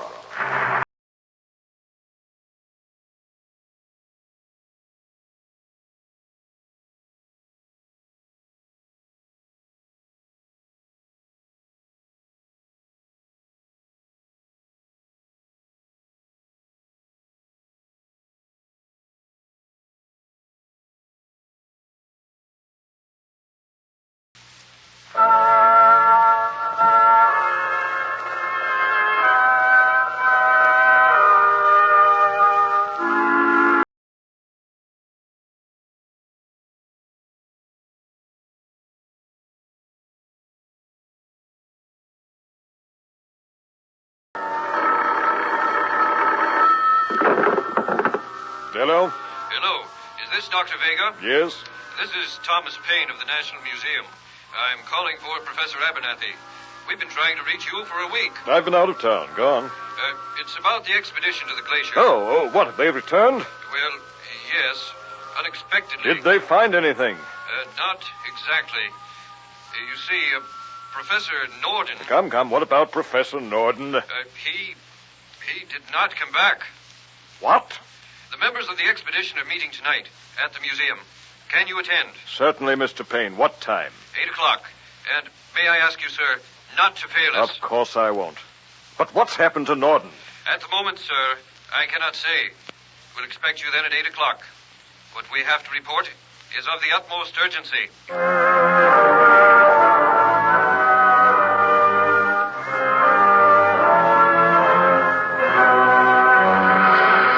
Now, gentlemen, a simple expedition to the Arctic, and you come back whimpering like children. Now, really, what do you expect me to think, Professor Abernathy? Please be seated, Dr. Vega. Thank God you've come. You know Thomas Paine of the museum? Yes, he telephoned me. And my associate, Craig Taylor. How do you do, Mr. Taylor? Good evening, Doctor. Now, what happened to Norden? It's hard to explain. Professor, either he came back or he didn't. Which was it? He did not. That thing in the other room. Not yet, Paine. Thing? Well, what thing? Before you see it, Doctor, it'll take explanation. What do you think I am, a child? You believe I'm too naive to know the facts? Let me refresh you. I backed your expedition. My father disappeared in those wilds 5 years ago and was never found. Professor Norden thought he knew the route, that he could find some trace, but you returned without him, cowering like a pack of whipped puppies. Now, speak up, gentlemen. What happened? Have patience with us, Dr. Vega. We've stumbled upon something we do not understand. Something that has cost the life of Professor Norden. And may not stop there. Well, go ahead. Tell me the full story. We had camped for the night on the glacier. The next morning we noticed a fissure in the ice. A passageway large enough for a man to crawl through. In the ice we could see the frozen body of a dog. It wasn't one of ours. I thought it might have been one of your father's. Norden decided to crawl into the fissure to investigate. Taylor remained with me. A storm came up suddenly, and when we called out to Norden in the passageway... Professor Norden, have you found any trace? Professor! What do you make of it, Craig? He's been in there 15 minutes. Do you think he's all right? I don't know. We haven't heard from him since he left us. With the storm blowing, a fissure isn't exactly a safe place to be. Danger of an avalanche. Better warn him. Professor Norden, there's a storm. Let's get out of here. No answer. Got a flashlight? It's dark in there. Yes. Come on, we better look for him. Fissure doesn't appear too old. No, perhaps only a few days old. Otherwise, there'd be a heavy layer of snow on the bottom. I hope that ice overhead is solid. Any kind of slide would bury us. Pitch black now. I didn't realize the passage was this deep. What's that ahead? Huh? It's like a rock, where the glacier meets the mountainside. 2 more feet and we'll be there. Why, it looks like the entrance of a cave. Norden must be inside. Certainly took a chance going this far by himself. Shall we go in? We have no choice. Look, it's not a natural cave. You're right. The entrance is a carved arch. Solid quartz. Do you recognize the symbols? I've never seen anything like this before. Quite a find, Craig, and by coincidence, too. If that fissure in the ice hadn't opened here, it might have been lost forever. How old would you guess it is? Impossible to tell. We've got to find Norden. Hand me the light. I'll go first. Professor Norden! Professor! Looks like an ancient crypt. Tarnished urns, ornate carving. Unhealthy atmosphere, Craig. I don't know what we've stumbled on, but from a past I know nothing about. Where could Norden have gone? Seems to be the only room. He's got to be here. I'll move the light around once again, slowly. A man just doesn't disappear in thin air. What's that? Where? Pile of rubble. Something caved in. Yes, in the corner. Come on. It's Norden. He's alive. Quick, clear the rocks. He's caught in a slide. Professor Norden, can you hear me? Yes. I'm done for, Abernathy. You and Craig, get out of here as fast as you can. Nonsense. We'll have you free in a moment. There's another room behind those rocks. Don't go in there. I moved some rocks to cover the doorway. Slide buried me. Did you find a trace of Dr. Vega's father? No. Just cover that doorway and leave. Gordon. Poor devil. He's gone. Strange. What's that? I'm not a medical doctor, but he doesn't seem to have been fatally injured by the cave-in. What do you mean? The answer may lie in there. He was probably delirious. We'd better get out of here. But before we do, shouldn't we have a look? Norton warned us. Would a scientist refuse? After you, Professor. Careful, Craig. Don't upset that boulder. It could stop all our plans. Ease under that arch. We don't know how old this is. It may crumble. Why, it's just a room like the other. Look, straight ahead. At the foot of that altar. Yes. Sparkles like a jewel. That's what Norton warned us about. Nonsense. We're scientists, Craig. Norton was no fool. Neither am I. Let's have a closer look. A 10-foot jewel. A prize from the Arabian Nights. Or a quartz sarcophagus. Of course. But why was Norton afraid of it? It's not locked. The lid can be raised. Don't, Professor. My boy, this is what every scientist dreams of. How can you refuse? All right. I can't tell why. Something seems to be warning me to leave this alone. If you have to, take a look, and let's get out of here.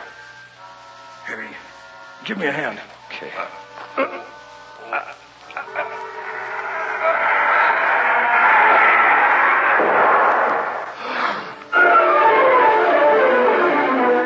What was it? What did you find in the sarcophagus, Professor Abernathy? Will you follow us, please, Dr. Vega? Wait. It might be better to destroy it. Mr. Taylor, you can't do that. Yes, I know. The museum. You might remember we have financed your exploits for many years. There is some sort of obligation to us, don't you think? Pardon me.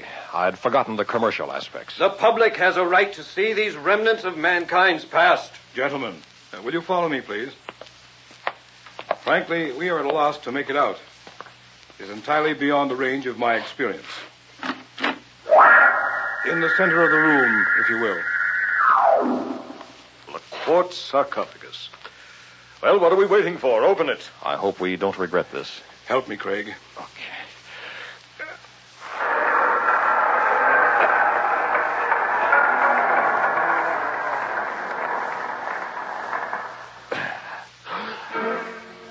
There it is, Dr. Vega. This is incredible. Is it some kind of joke? We wish it were, Doctor. Man. A crystalline man, perfect in detail, even to his thumbprints. It's fantastic. What do you think, Mr. Payne? I haven't had a great deal of time to research it. However, I can't link him to any period of recorded history. He is not prehistoric, as he resembles modern man. His clothing is well tailored, though of a design I've never seen. He looks 45, intelligent and scholarly. He doesn't have the appearance of death. The strange part is, instead of flesh and blood, he seems to be pure crystal. Is it possible the man could once have lived? And if he could, what forgotten tongue, lost in the antiquity of time, would he speak? We may know tomorrow. How do you mean? I believe that by some process unknown to us today, this man is still alive.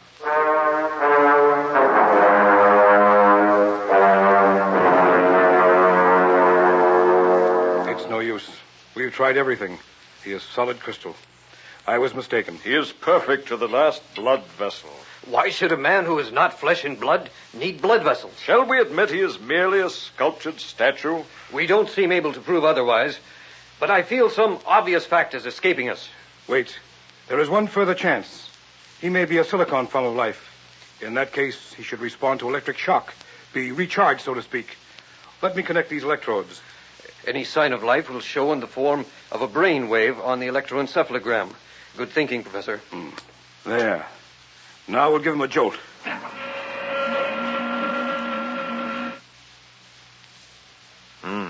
Nothing.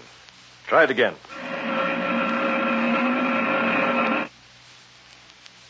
Not a thing. Look, An eyelid moved. No, Payne, you're mistaken. Nothing moved. Professor, did you see? No. If he's alive, it's in a form unknown to us. What will you do with him? You financed the expedition, Dr. Vega. You call it. But, gentlemen, the museum... Mr. Payne, can't you forget that place? Does every scientific discovery have to go on display like a bargain in Gimbel's basement? Well, I only assumed the body would have to be disposed of somewhere. Are you sure you want it, Mr. Payne? After Norden's warning? What happened to Professor Norden had nothing to do with the Crystalline Man. He was probably delirious when you found him. All right, enough. The truth of this still escapes us. However, it can serve no purpose by remaining here. We may have it? You may regret it, Payne, but go ahead.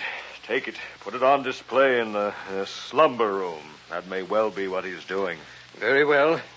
We'll exhibit it in the public interest, with the provision that you retain the right to examine it when you choose. Oh, Professor, I just left the coroner's office. Too bad.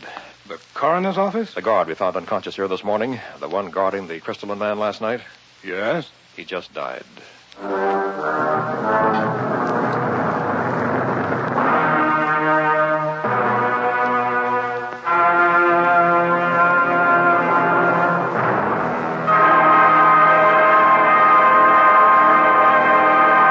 Act 2 of The Crystalline Man will be heard in a moment. But first... What causes traffic accidents? Weather conditions, road conditions, vehicle conditions. These all have some part in the total traffic picture, but it's the driver's own conditions, both mental and physical, that cause a great many of the accidents that you read and hear about day by day. You may find somewhere in the accident report that the driver in an accident was tired, angry, inattentive, or had been drinking. Harder to find in the report would be the driver's mental state at the time of the accident. In many cases, the driver didn't know, didn't think, or didn't care about the possibility of having an accident. How can he be made more aware of the danger he is causing to himself and everyone else? The National Safety Council suggests one good way is by an active community campaign against such thinking. And that's where you come in. Our community and our local safety organizations need your active support. Let's all accept our responsibility to join the fight for life and help save lives. And now, Act 2 of The Crystalline Man.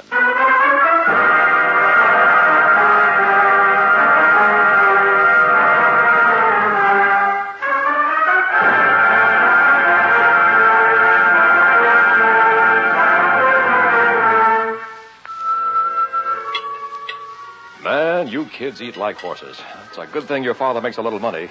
Takes it all just to feed you. Craig, now stop it. When you were their age, you had some life in you, too. There's plenty of life left in this old boy, Mary. Hey, Dad, when you quit laughing, can I ask you a question? Go ahead, Jimmy. Try me. After supper, can I go over to Ralph's a while? And can I go too, Daddy? Now, wait a minute. Both of you? What's going on? Ralph's got a new turtle. You children run along, but don't be out late. Oh, boy. Come on, let's go. Jimmy, you and Christine be careful and come home before dark. Sure thing. Bye, Dad. We will. Bye, Daddy. Wow, a couple of wild Indians. Reminds me how old I'm getting. Oh, darling, they're just little children. I wish I could be carefree like that. Craig, things are different, aren't they? Oh? How? Well, something's bothering you. You're imagining it. No. Ever since that last trip, you all seem worried. How long has it been in the museum? 2 weeks. 2 weeks. And 2 more. Don't go on, Mary. The police said Mrs. Locke died from natural causes. She was found the next morning by her pail and mop in the Egyptian room. And what about Gus? Faithful old Gus. Best night watchman we ever had. I know. He was old and ready to retire. But don't you think something got him, too? He was found like Mrs. Locke, dead the next morning. Mary, There's talk now, Craig. Before long, people will be afraid to go to the museum. If the police find any connection between those deaths and this Crystalline Man, you'll all be in trouble. It's against any kind of logic to think that. Darling, you've said so yourself. There are many things in this world we don't understand. That doesn't mean they don't exist. It means at the moment we haven't the capacity for understanding. We've uncovered the genius of some civilization long past. If the man is not a statue, he certainly isn't a corpse, then he was preserved for a reason. Professor Norden suspected right away. He was trying to wall up the crypt so we wouldn't find him when he was fatally injured. Now the Crystalline Man lies in the museum like some Trojan horse, harboring God knows what menace from the dawn of time. I'm sorry, Mary. It had to come out. I'm glad you said it, darling. We should have destroyed him. We couldn't bring ourselves to do it. He's so lifelike. It would have seemed like murder. You can't let things like this continue. The police have nothing to go on. But you know what's wrong. You can stop him. All I have is a feeling, a suspicion. I promise you, Mary. What, darling? If there's another death, I'll take it on myself to find out what's wrong with the Crystalline Man.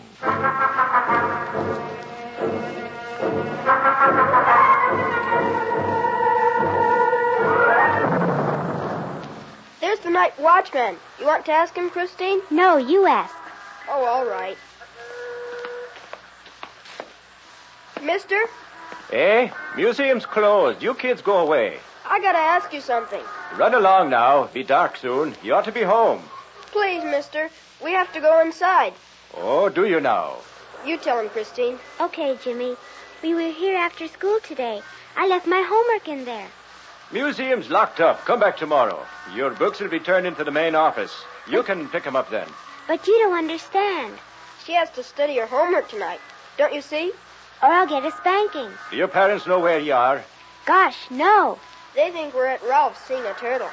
We said that so I could get my homework. Please, mister. Well, you should be more careful. You don't want us to get spanked, do you? I'm not supposed to let anybody in. I might lose my job. Regulations, you know. It'll be a secret just between us. We won't tell anyone. Yeah, a secret. Okay. Just between us then. But remember, no tricks. Whisk in, pick up homework, whisk out. Just like that. Check? Check. Know where you left it, Christine? Yes, on a table by the dinosaur. It's pretty dark. Can you see your way? I think so. Be right back. What's your last name, son? Taylor. What? Your father is Craig Taylor? Sure. Professor Abernathy's associate. I knew it. Now I will be in trouble. Don't worry, we won't tell him. Some days you can't win. Christine, hurry up. Let me go in. I'll find her. Yes, good idea. Quick, get your sister. Hurry up, son. I don't want any trouble. Now I've done it. When the professor finds I've broken regulations, I'll be out of me job. That's funny. Those kids are taking a long time. Christine! Jimmy! Make it snappy! Hope nobody comes along the street and sees me here with this door open. Oh, goodbye, job. Hey, those two ought to be back. I don't hear us peep out at them. Getting too dark in there to make much out. Hey, Christine! Jimmy! Uh-oh. I don't like this. Hey there! You kids all right?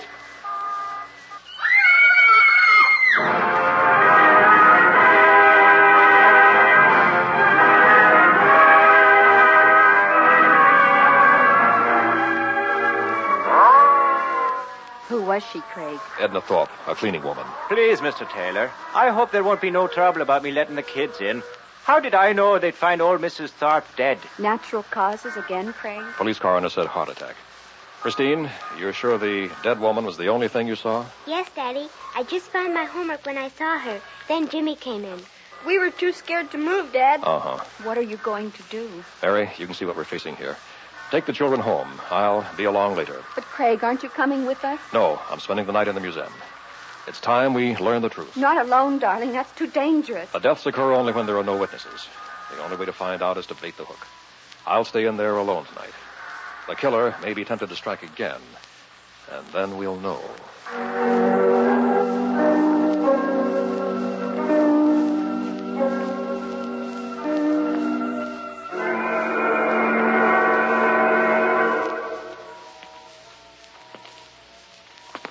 Past 2.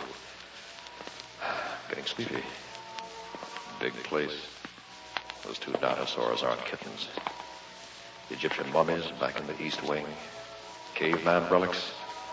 And the Crystalline Man in the slumber room. He's a standout, all right. Attracts the crowds in that jeweled sarcophagus. There he is. Almost in a standing position. Sarcophagus tilted back so he can't fall out. 6 feet of complete mystery. A man of the world, but not of this world. Question is he statue or is he real? I think Norton knew. Too bad he couldn't have told us more. The strange thing is that in this collection of relics of the past, he alone doesn't reflect some state of decomposition. The key lies there, I'm sure of it. But logic tells me our killer is flesh and blood. Wish they'd turn on more light at night. I'm sorry I sent everyone away. The place has an eerie, uncomfortable feeling. Where's that chair I saw around here? Oh, there it is.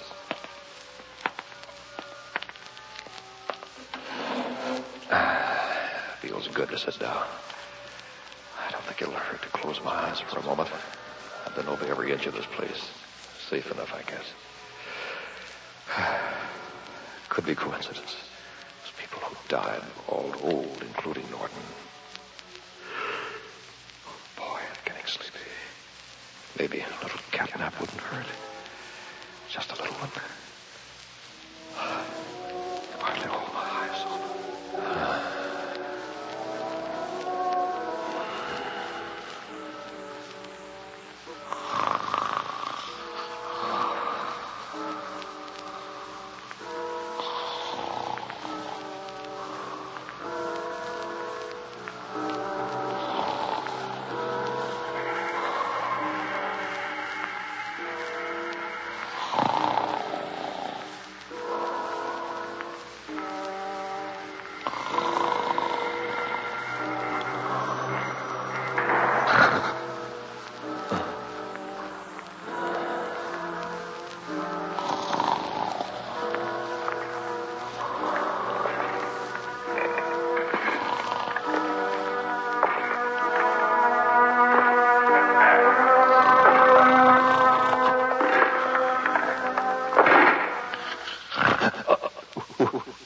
Who is it? Shadow standing over me. How could anyone have come?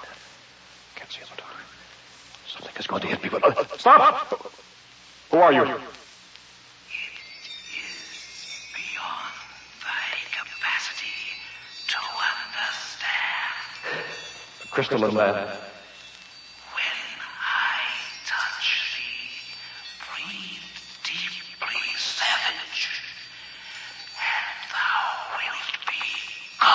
Wait! Then you are alive. Since the beginning of time. How old are you? Perhaps 1,000,000 of thy years. But modern man doesn't go back that far. If time be curved, thou might say, I am old enough to be from the future. Who are you? Loa, a man of science, flesh, blood, as thou, until the change. I made the transition to silicon crystal, a happier form of life, free from disease, free from radiation sickness.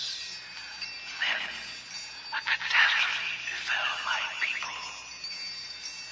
I was encased in quartz and buried in the mountainside where I lay, fully awake for eons of time.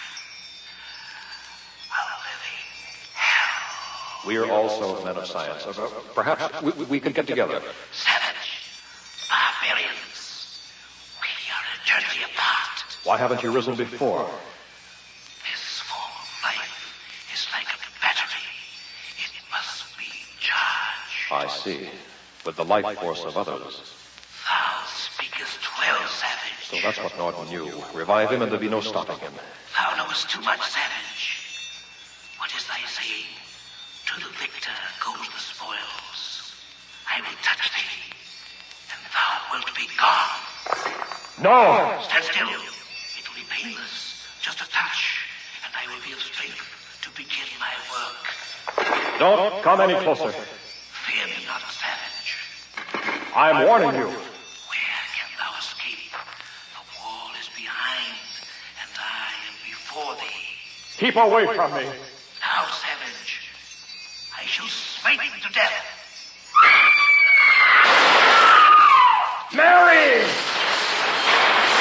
Are you all right? I couldn't let you stay alone. I hid over there. What happened to him? That scream, high enough to shatter crystal. You saved my life. Look, the man of a million years at our feet in a million pieces.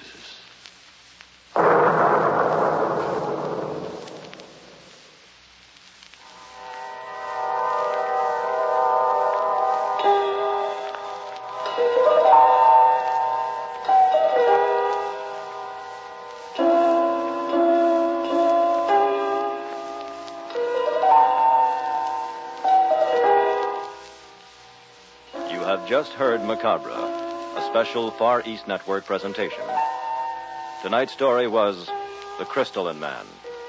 In our cast were John Buey, Milton Radmilovich, Walt Sheldon, Army PFC Alan Frank, William Verdier, Mitzi Hennessy, Christine Verdier, James Sheldon, Air Force Sergeant Al LePage. Associate Director was Carolyn Johnston.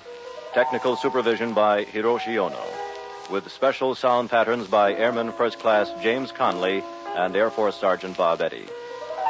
This is Air Force Sergeant Al LePage speaking. Macabre was written and directed by William Verdier.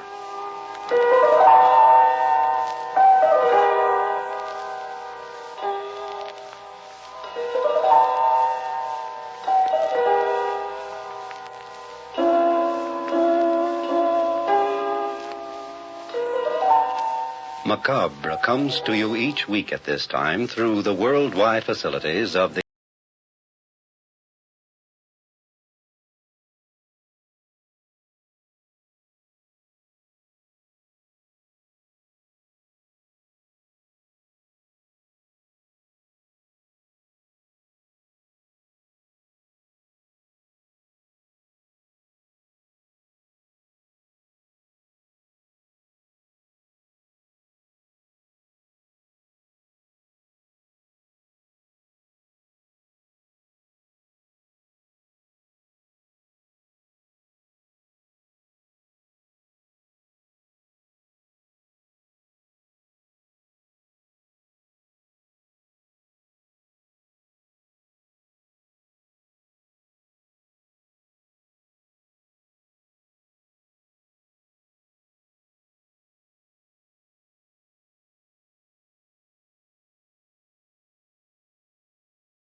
Far East Network presents in special performance, Macabre.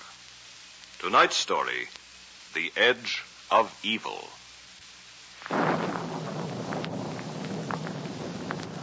As I came closer, collar turned up against the storm. I saw the house in more detail. It was a house out of the past. Towers, turrets, bay windows, gingerbread scroll worked like rick-rack on a spinster's bodice. A white flash of lightning revealed everything in a frozen moment. There was a tower near the house, a round tower, perhaps 3 stories high.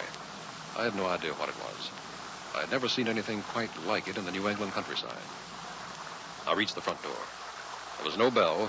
There was a huge brass knocker. No answer. I was disappointed. I'd assumed from Lucy's letter that she'd be home when I arrived. And I didn't like the idea of walking back to the station in this thunderstorm. I knocked again. The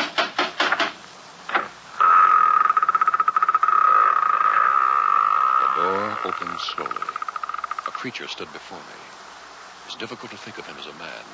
He was twisted, ugly, distorted. His eyes were bright, and they fastened themselves upon me like sharp pins. Yes? I'm Jerry Mayer. You're not Professor Narvik, are you? No. Isn't it obvious? Is the professor here? Is Mrs. Narvik here? Come in.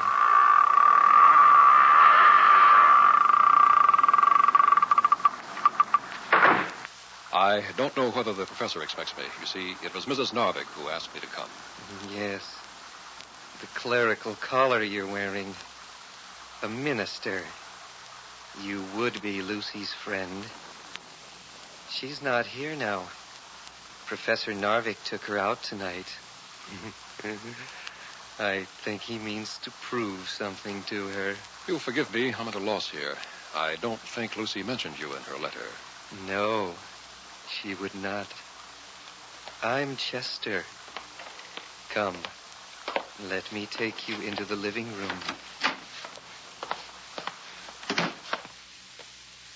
Here you are, Reverend. Brandy. Or are you going to pretend it's wicked and sinful? I'd say on a night like this, it's very sensible. Now, when do you suppose Lucy, Mrs. Narvik, will be back? I think you better wait, Mr. Mayor, till the professor comes home. I think he will answer your questions. Now, if you'll excuse me, I have work to do out in the tower. I saw the tower out there. What's it for? An old shot tower. They used to make musket balls by dropping pellets of hot lead from the top into tubs of water. Today, well, let's say today, we still use it for a scientific purpose. Good night, Mr. Mayor.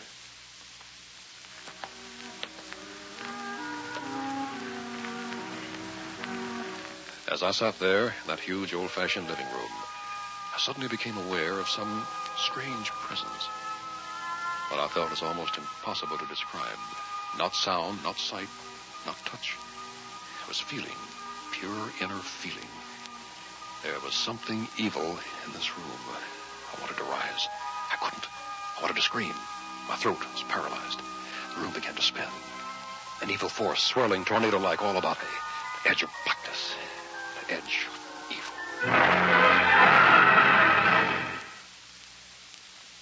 I opened my eyes. I was in the same chair. I don't know how long the blackness had been all about me. A dim face swam in front of my eyes. Then suddenly, it took form. Jerry Mayer. Oh, Jerry, I'm so glad to see you, even if I did find you fast asleep. Oh, yes, sleep. I must have dozed off. I'm sorry, Lucy. Nonsense, Jerry. Don't apologize. You're here. That's all that counts. Yes, I guess I am. But I expected to find you when I came in. I know, Jerry. I should have been here. Richard insisted I go with him to a lecture. It was very dull. Where is Richard, Dr. Narvik? Oh, he'll be here in a moment. He wanted to see Chester out in the tower. You said you were in trouble, Lucy. What kind of trouble? Could we wait till tomorrow? If you like. I'll run upstairs now and freshen up. Make yourself at home, Jerry. I'll try to. There was something wrong here. Something wrong with the house. Something wrong with Lucy. As I took a few aimless steps in that old living room, a figure suddenly appeared in the door. A tall man of 45 or so, lean, dark, saturnine. I needed no introduction to know that this was Dr. Narvik, Lucy's new husband. Good evening, Mr. Mayor. Lucy has told me all about you. You'll forgive me if I fail to show enthusiasm. Ordinarily, an old friend of Lucy's would be welcome. What disturbs me, I'm afraid, is the reason you've come. That would make you pretty perceptive, Dr. Narvik. I'm not sure of the reason myself. It's clear enough. You are here because of Lucy's ridiculous superstitions. I'm here because she seems to be afraid of something. Let us state the case correctly. Because she imagines she's afraid of something. She thinks there is some sort of apparition, some sort of evil presence in this house. She may have reason to think it. Allow me to correct you. There is nothing that has not been explained, or at some future time will not be explained. I do not expect you to agree. But Lucy is my wife, Mr. Mayor. I will not have my wife in the grip of savage superstitions. I see. And now, since I have some difficult research tomorrow, if you'll excuse me, I will take some sleep. Good night, Mr. Mayor. Good night, Dr. Narvik. Maybe we'll both see things differently in the morning.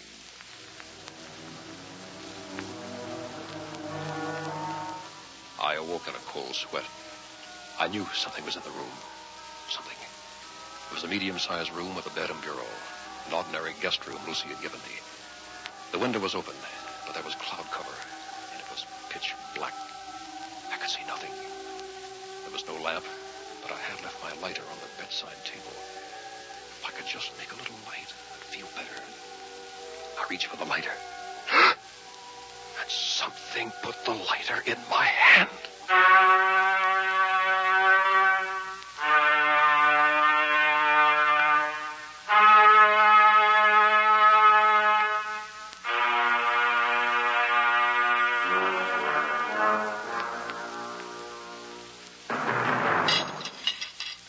More eggs and bacon, Jerry? No, this is plenty. Go on with your story. Well, I suppose this is a good chance to tell it. You see, Jerry, I really did love Richard when I married him. I looked up to him, admired his brilliant mind. He is brilliant, you know, has a worldwide reputation as a physicist. Mm-hmm. Go on. Well, Dick bought this old house because it was near the university and because it was a bargain. You see, it's supposed to be haunted. And do you really think it is? Jerry, you know why I really called you, don't you? Because you needed help. A special kind of help. You're an ordained minister. Isn't there a technique for ghosts? Isn't there some sort of ritual? You mean exorcism? Yes, there is such a thing. I've looked into it. Ceremony dates from medieval times. Bell, book, and candle. But it should be used only in extreme cases.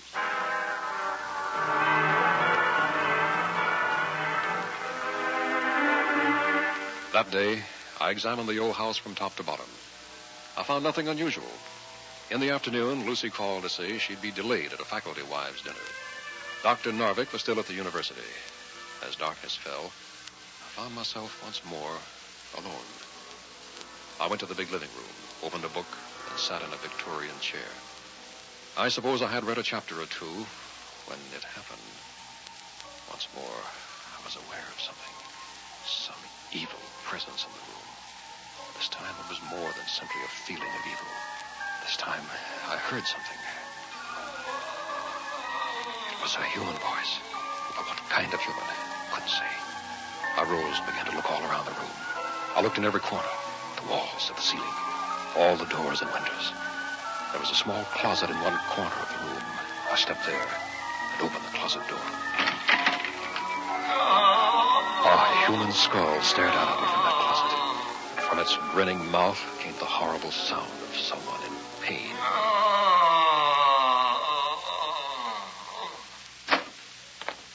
Well, what happened to you, Mr. Mayor?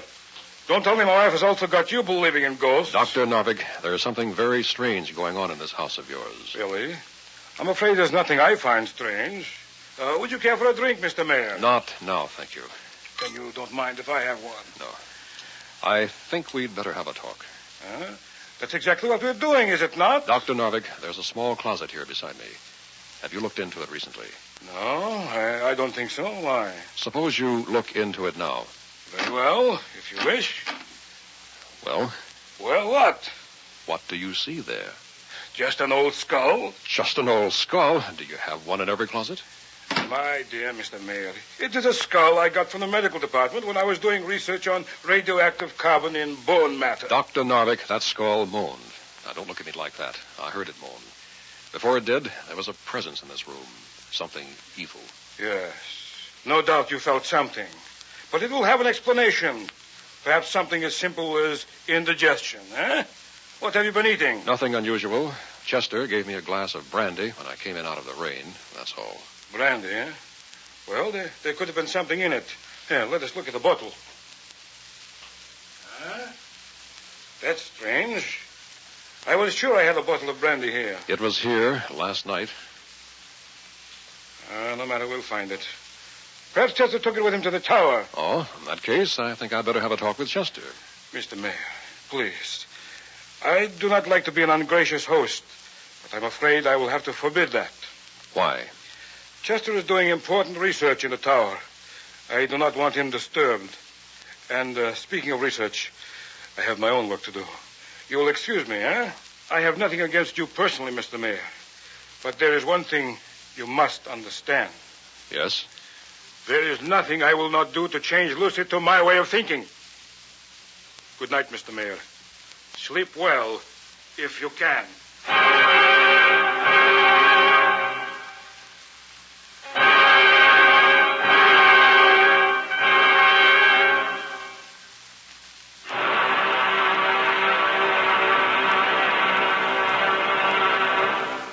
Act 2 of The Edge of Evil will be heard in a moment.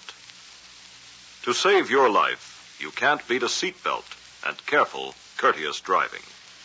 The National Safety Council says strong seatbelts, properly installed, are friends for life on today's hectic highways. Now, Act 2 of The Edge of Evil.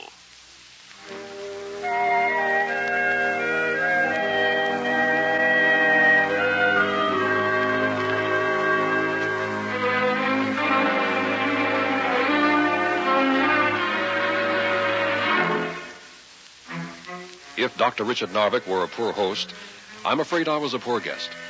I couldn't quite obey his wishes to stay away from the tower. That night, when everyone was asleep, I slipped from my room and went outside. It was only a short walk across the lawn to the tower, and by now the cloud cover had cleared and there was faint moonlight. There was a large wooden door at the bottom of the tower. When I tried this, it opened.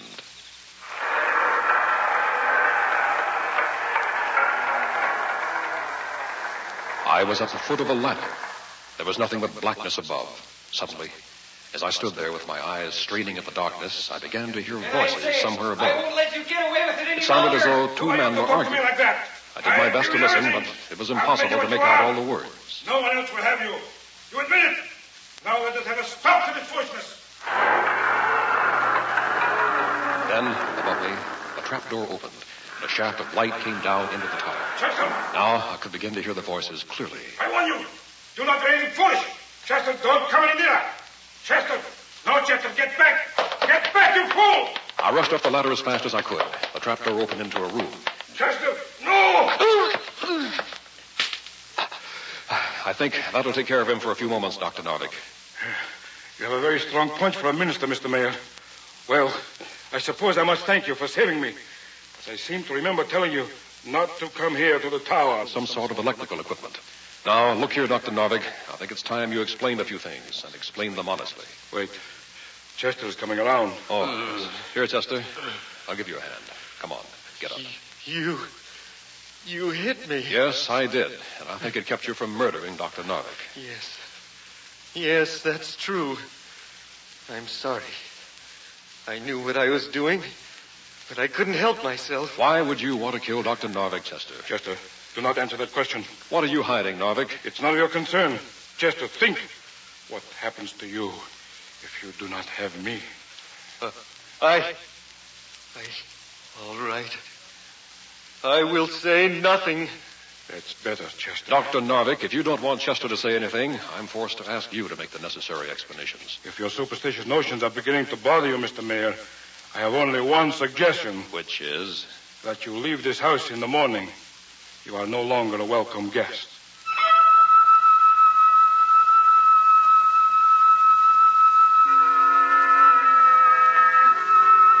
When I reached the house again, I headed for my room. Then I noticed a light in the living room, shining through the cracks of the door. I started toward the living room casually enough. Suddenly... Lucy! Lucy, are you all right? Here, I'll help you up from the floor. It's all right, Lucy. You're all right now. On me. It's closing in on Take it easy. Here's some water. There. That better? Jerry, what happened? I heard you scream and rushed in. I found you lying here on the floor. Oh, Jerry, it was horrible. I don't know what it was. The room was pressing in on me, and the air was filled with something black and evil. Oh, Jerry. Lucy, stop it. Lucy. Oh, I'm all right. I'm sorry, Jerry. I just don't know if I can stand it any longer. And I don't know if I can either. Lucy, I know it's late at night, but certain things have to be said. I'm going to say them right now. Your sanity won't hold up under this. But what can I do? You'll have to leave this house, Lucy. Leave? Where will I go? I don't know. Have you any friends in town? No, I suppose I could find a place to stay, but it seems like running away. And in spite of the way Richard feels, it isn't really fair to him. There's an alternative, then. Convince your husband that you both have to move. Let him sell the house. Yes, sell the house. That's very clever, Mr. Mayor. You know very well, of course, I would never sell this house. I'm afraid I don't see anything logical in keeping Lucy in this house. Not if you love her. But you're mistaken, Mr. Mayor. Every act of mine has been the most logical possible behavior. And now, I'm going to prove it to you. To both of you. Richard, I don't understand. You will in a moment. Care to have a drink with me, Mr. Mayor? No, Lucy? I don't thank you. Very well. I'll have one for myself, if you'll excuse me. You see, Mr. Mayor, I am a scientist. Throughout history, scientists have been destroyed by superstition. I find it unbearable that my own wife should be superstitious. I decided to prove to Lucy once and for all that what we call mysteries, spiritual matters, may invariably be explained in terms of the real and physical world. I'll be interested in that proof, too. Of course, Mr. Mayor. Incontrovertible proof. Scientific proof. You are familiar with scientific method? I know it well enough. It has its uses, and at times, its dangers. We shall see. I wonder if both of you will return to the tower with me. If you wish. Richard, do we have to go out there? The tower, it frightens me. I think this time, my dear, you'll find that the tower will merely educate you. Come.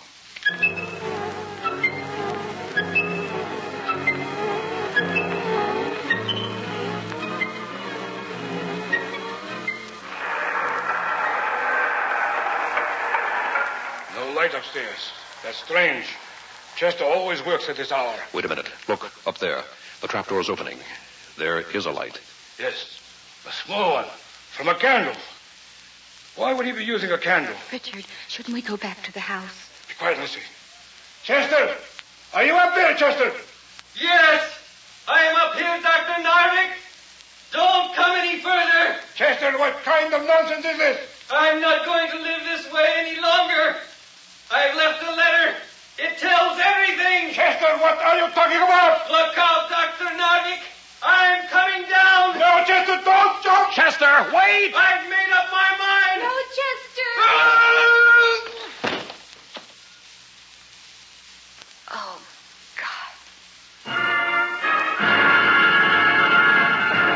Very well, Lucy. Mr. Mayor, you've read Chester's suicide note. Now you know the whole story. We'll go back to the house, call the police. But first, I want you both to have a good look at the laboratory here on top of the tower. It is part of what I wish to explain. Let me get everything straight now, Dr. Narvik. You kept Chester here because of his brilliant theories, and you passed them off as your own. Take a good look at this laboratory before we return to the house. I cannot expect you to understand this equipment, but to oversimplify, these are oscillators that generate supersonic waves. These are parabolic reflectors that send them into the house. They can be focused on any room. And now, if you'll come back to the house, I will explain further. Richard, please, let's get out of here. Very well. We shall go back. And I think, Lucy, when you hear what I have to say... Yes. You'll perhaps come to your senses. All right. We're here, Dr. Novick, and we're waiting for your great revelation, whatever it is. I said it would prove to you that all so-called mysteries have a physical cause. Supersonic waves, as you perhaps know, are merely sound vibrations far beyond the range of the human ear. But when you are caught in a certain pattern of directed waves, you cannot hear them.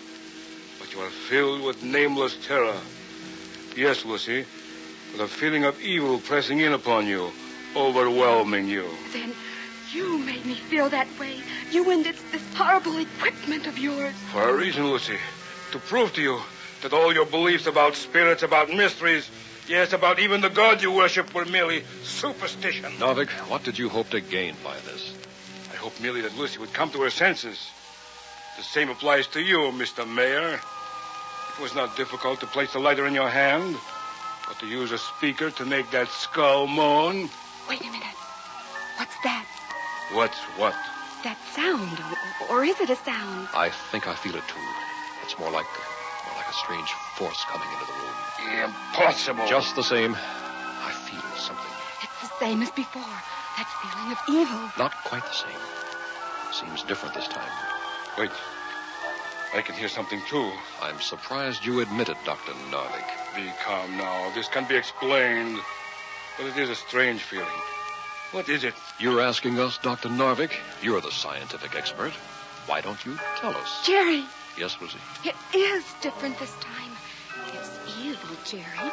It's almost pure evil. Look, lights getting dim. Everybody be calm now. I'm sure this can be explained.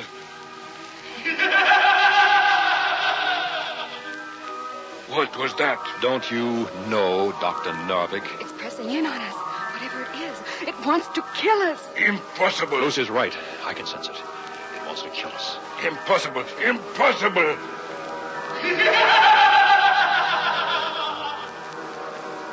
Could it be that you created something in spite of yourself, Novick? An apparition? A ghost? No. There are no ghosts. Ghosts do not exist. But this exists, whatever it is. It not only exists, but it's here to kill us. Quick, let's get out of here. All of us. Wait. I cannot move. What do you mean? Something holding me here. Some force. I cannot move. Nonsense. Here, let me help you. Jerry, what's the trouble? I don't know. There is some force holding it. It's too much for me. Help me, please. Don't let me die. Lucy, I don't know what's happened here, but there's only one thing left to do. Is there a Bible here? A Bible? What for? Lucy, please don't ask questions. Get a Bible if you can. But there's one in the bookcase. I'll get it. And a bell, Lucy. Here's the Bible. Jerry, what on the earth are you doing? The book, the bell, now the candle. Yes, just a candle. That's what you use for exorcism. That's right, exorcism. The ancient ceremony to drive away an evil spirit. But Richard just explained it was his machinery in the tower. Maybe, but maybe something else has happened now. Please, Mr. Mayor, help me. Whatever you do, please do it quickly. This evil thing pressing in. I cannot breathe. Stand back, Lucy. First, light the candle. Now, the bell. Bell, book, and candle. There's an old form to this from the Middle Ages. Not many know it. If I can remember the words. Help me. Please, help me. From the Apocrypha. Jerry, hurry, please. But the souls of the righteous are in the hand of God, and there shall not torment touch them. In the sight of the unwise, they seem to die, and their departure is taken from misery, and their going from us to be utter destruction. But they are in peace, for though they be punished in the sight of men, yet is their hope full of immortality. Away. That terrible, evil presence. I think it's leaving now. Yes, it's leaving us. You're right, Lucy. It's fading. The lights are getting brighter. Oh, Jerry, are you all right? I think so. It took all my strength. Jerry, look. Novick, what is it? Look at his face, Jerry. Novick, the look of death. It got to him. Whatever it was, it got to him. Novick.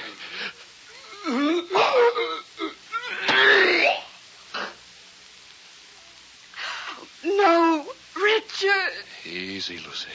Is he? No pulse. Oh, no.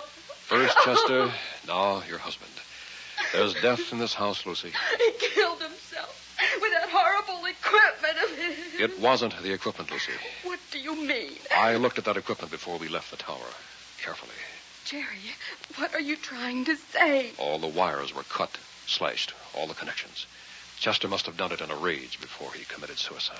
Jerry, are you sure? I give you my word, Lucy. Whatever killed Richard was not physical. Then, what was it? Give it any name you want. A thing, a force. The evil he himself had created. Call it Chester's ghost, if you will. Jerry, it's still here. Strange. I thought I'd driven him away. Chester? Are you still here, Chester? Not Chester. Don't you know me? Richard! Of course, Richard. Evil never dies. He'll be the ghost in this house now. Until eternity.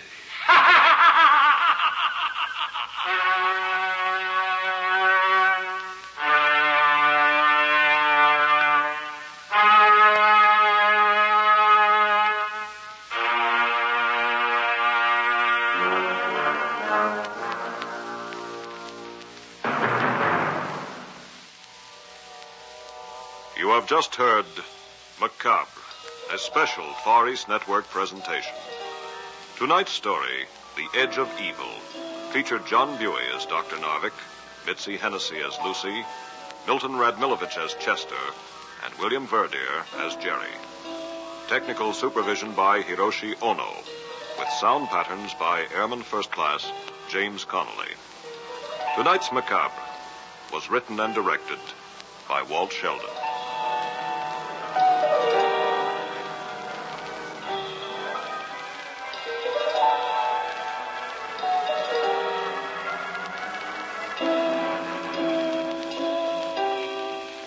Macabre comes to you each week at this time through the worldwide facilities of the United States Armed Forces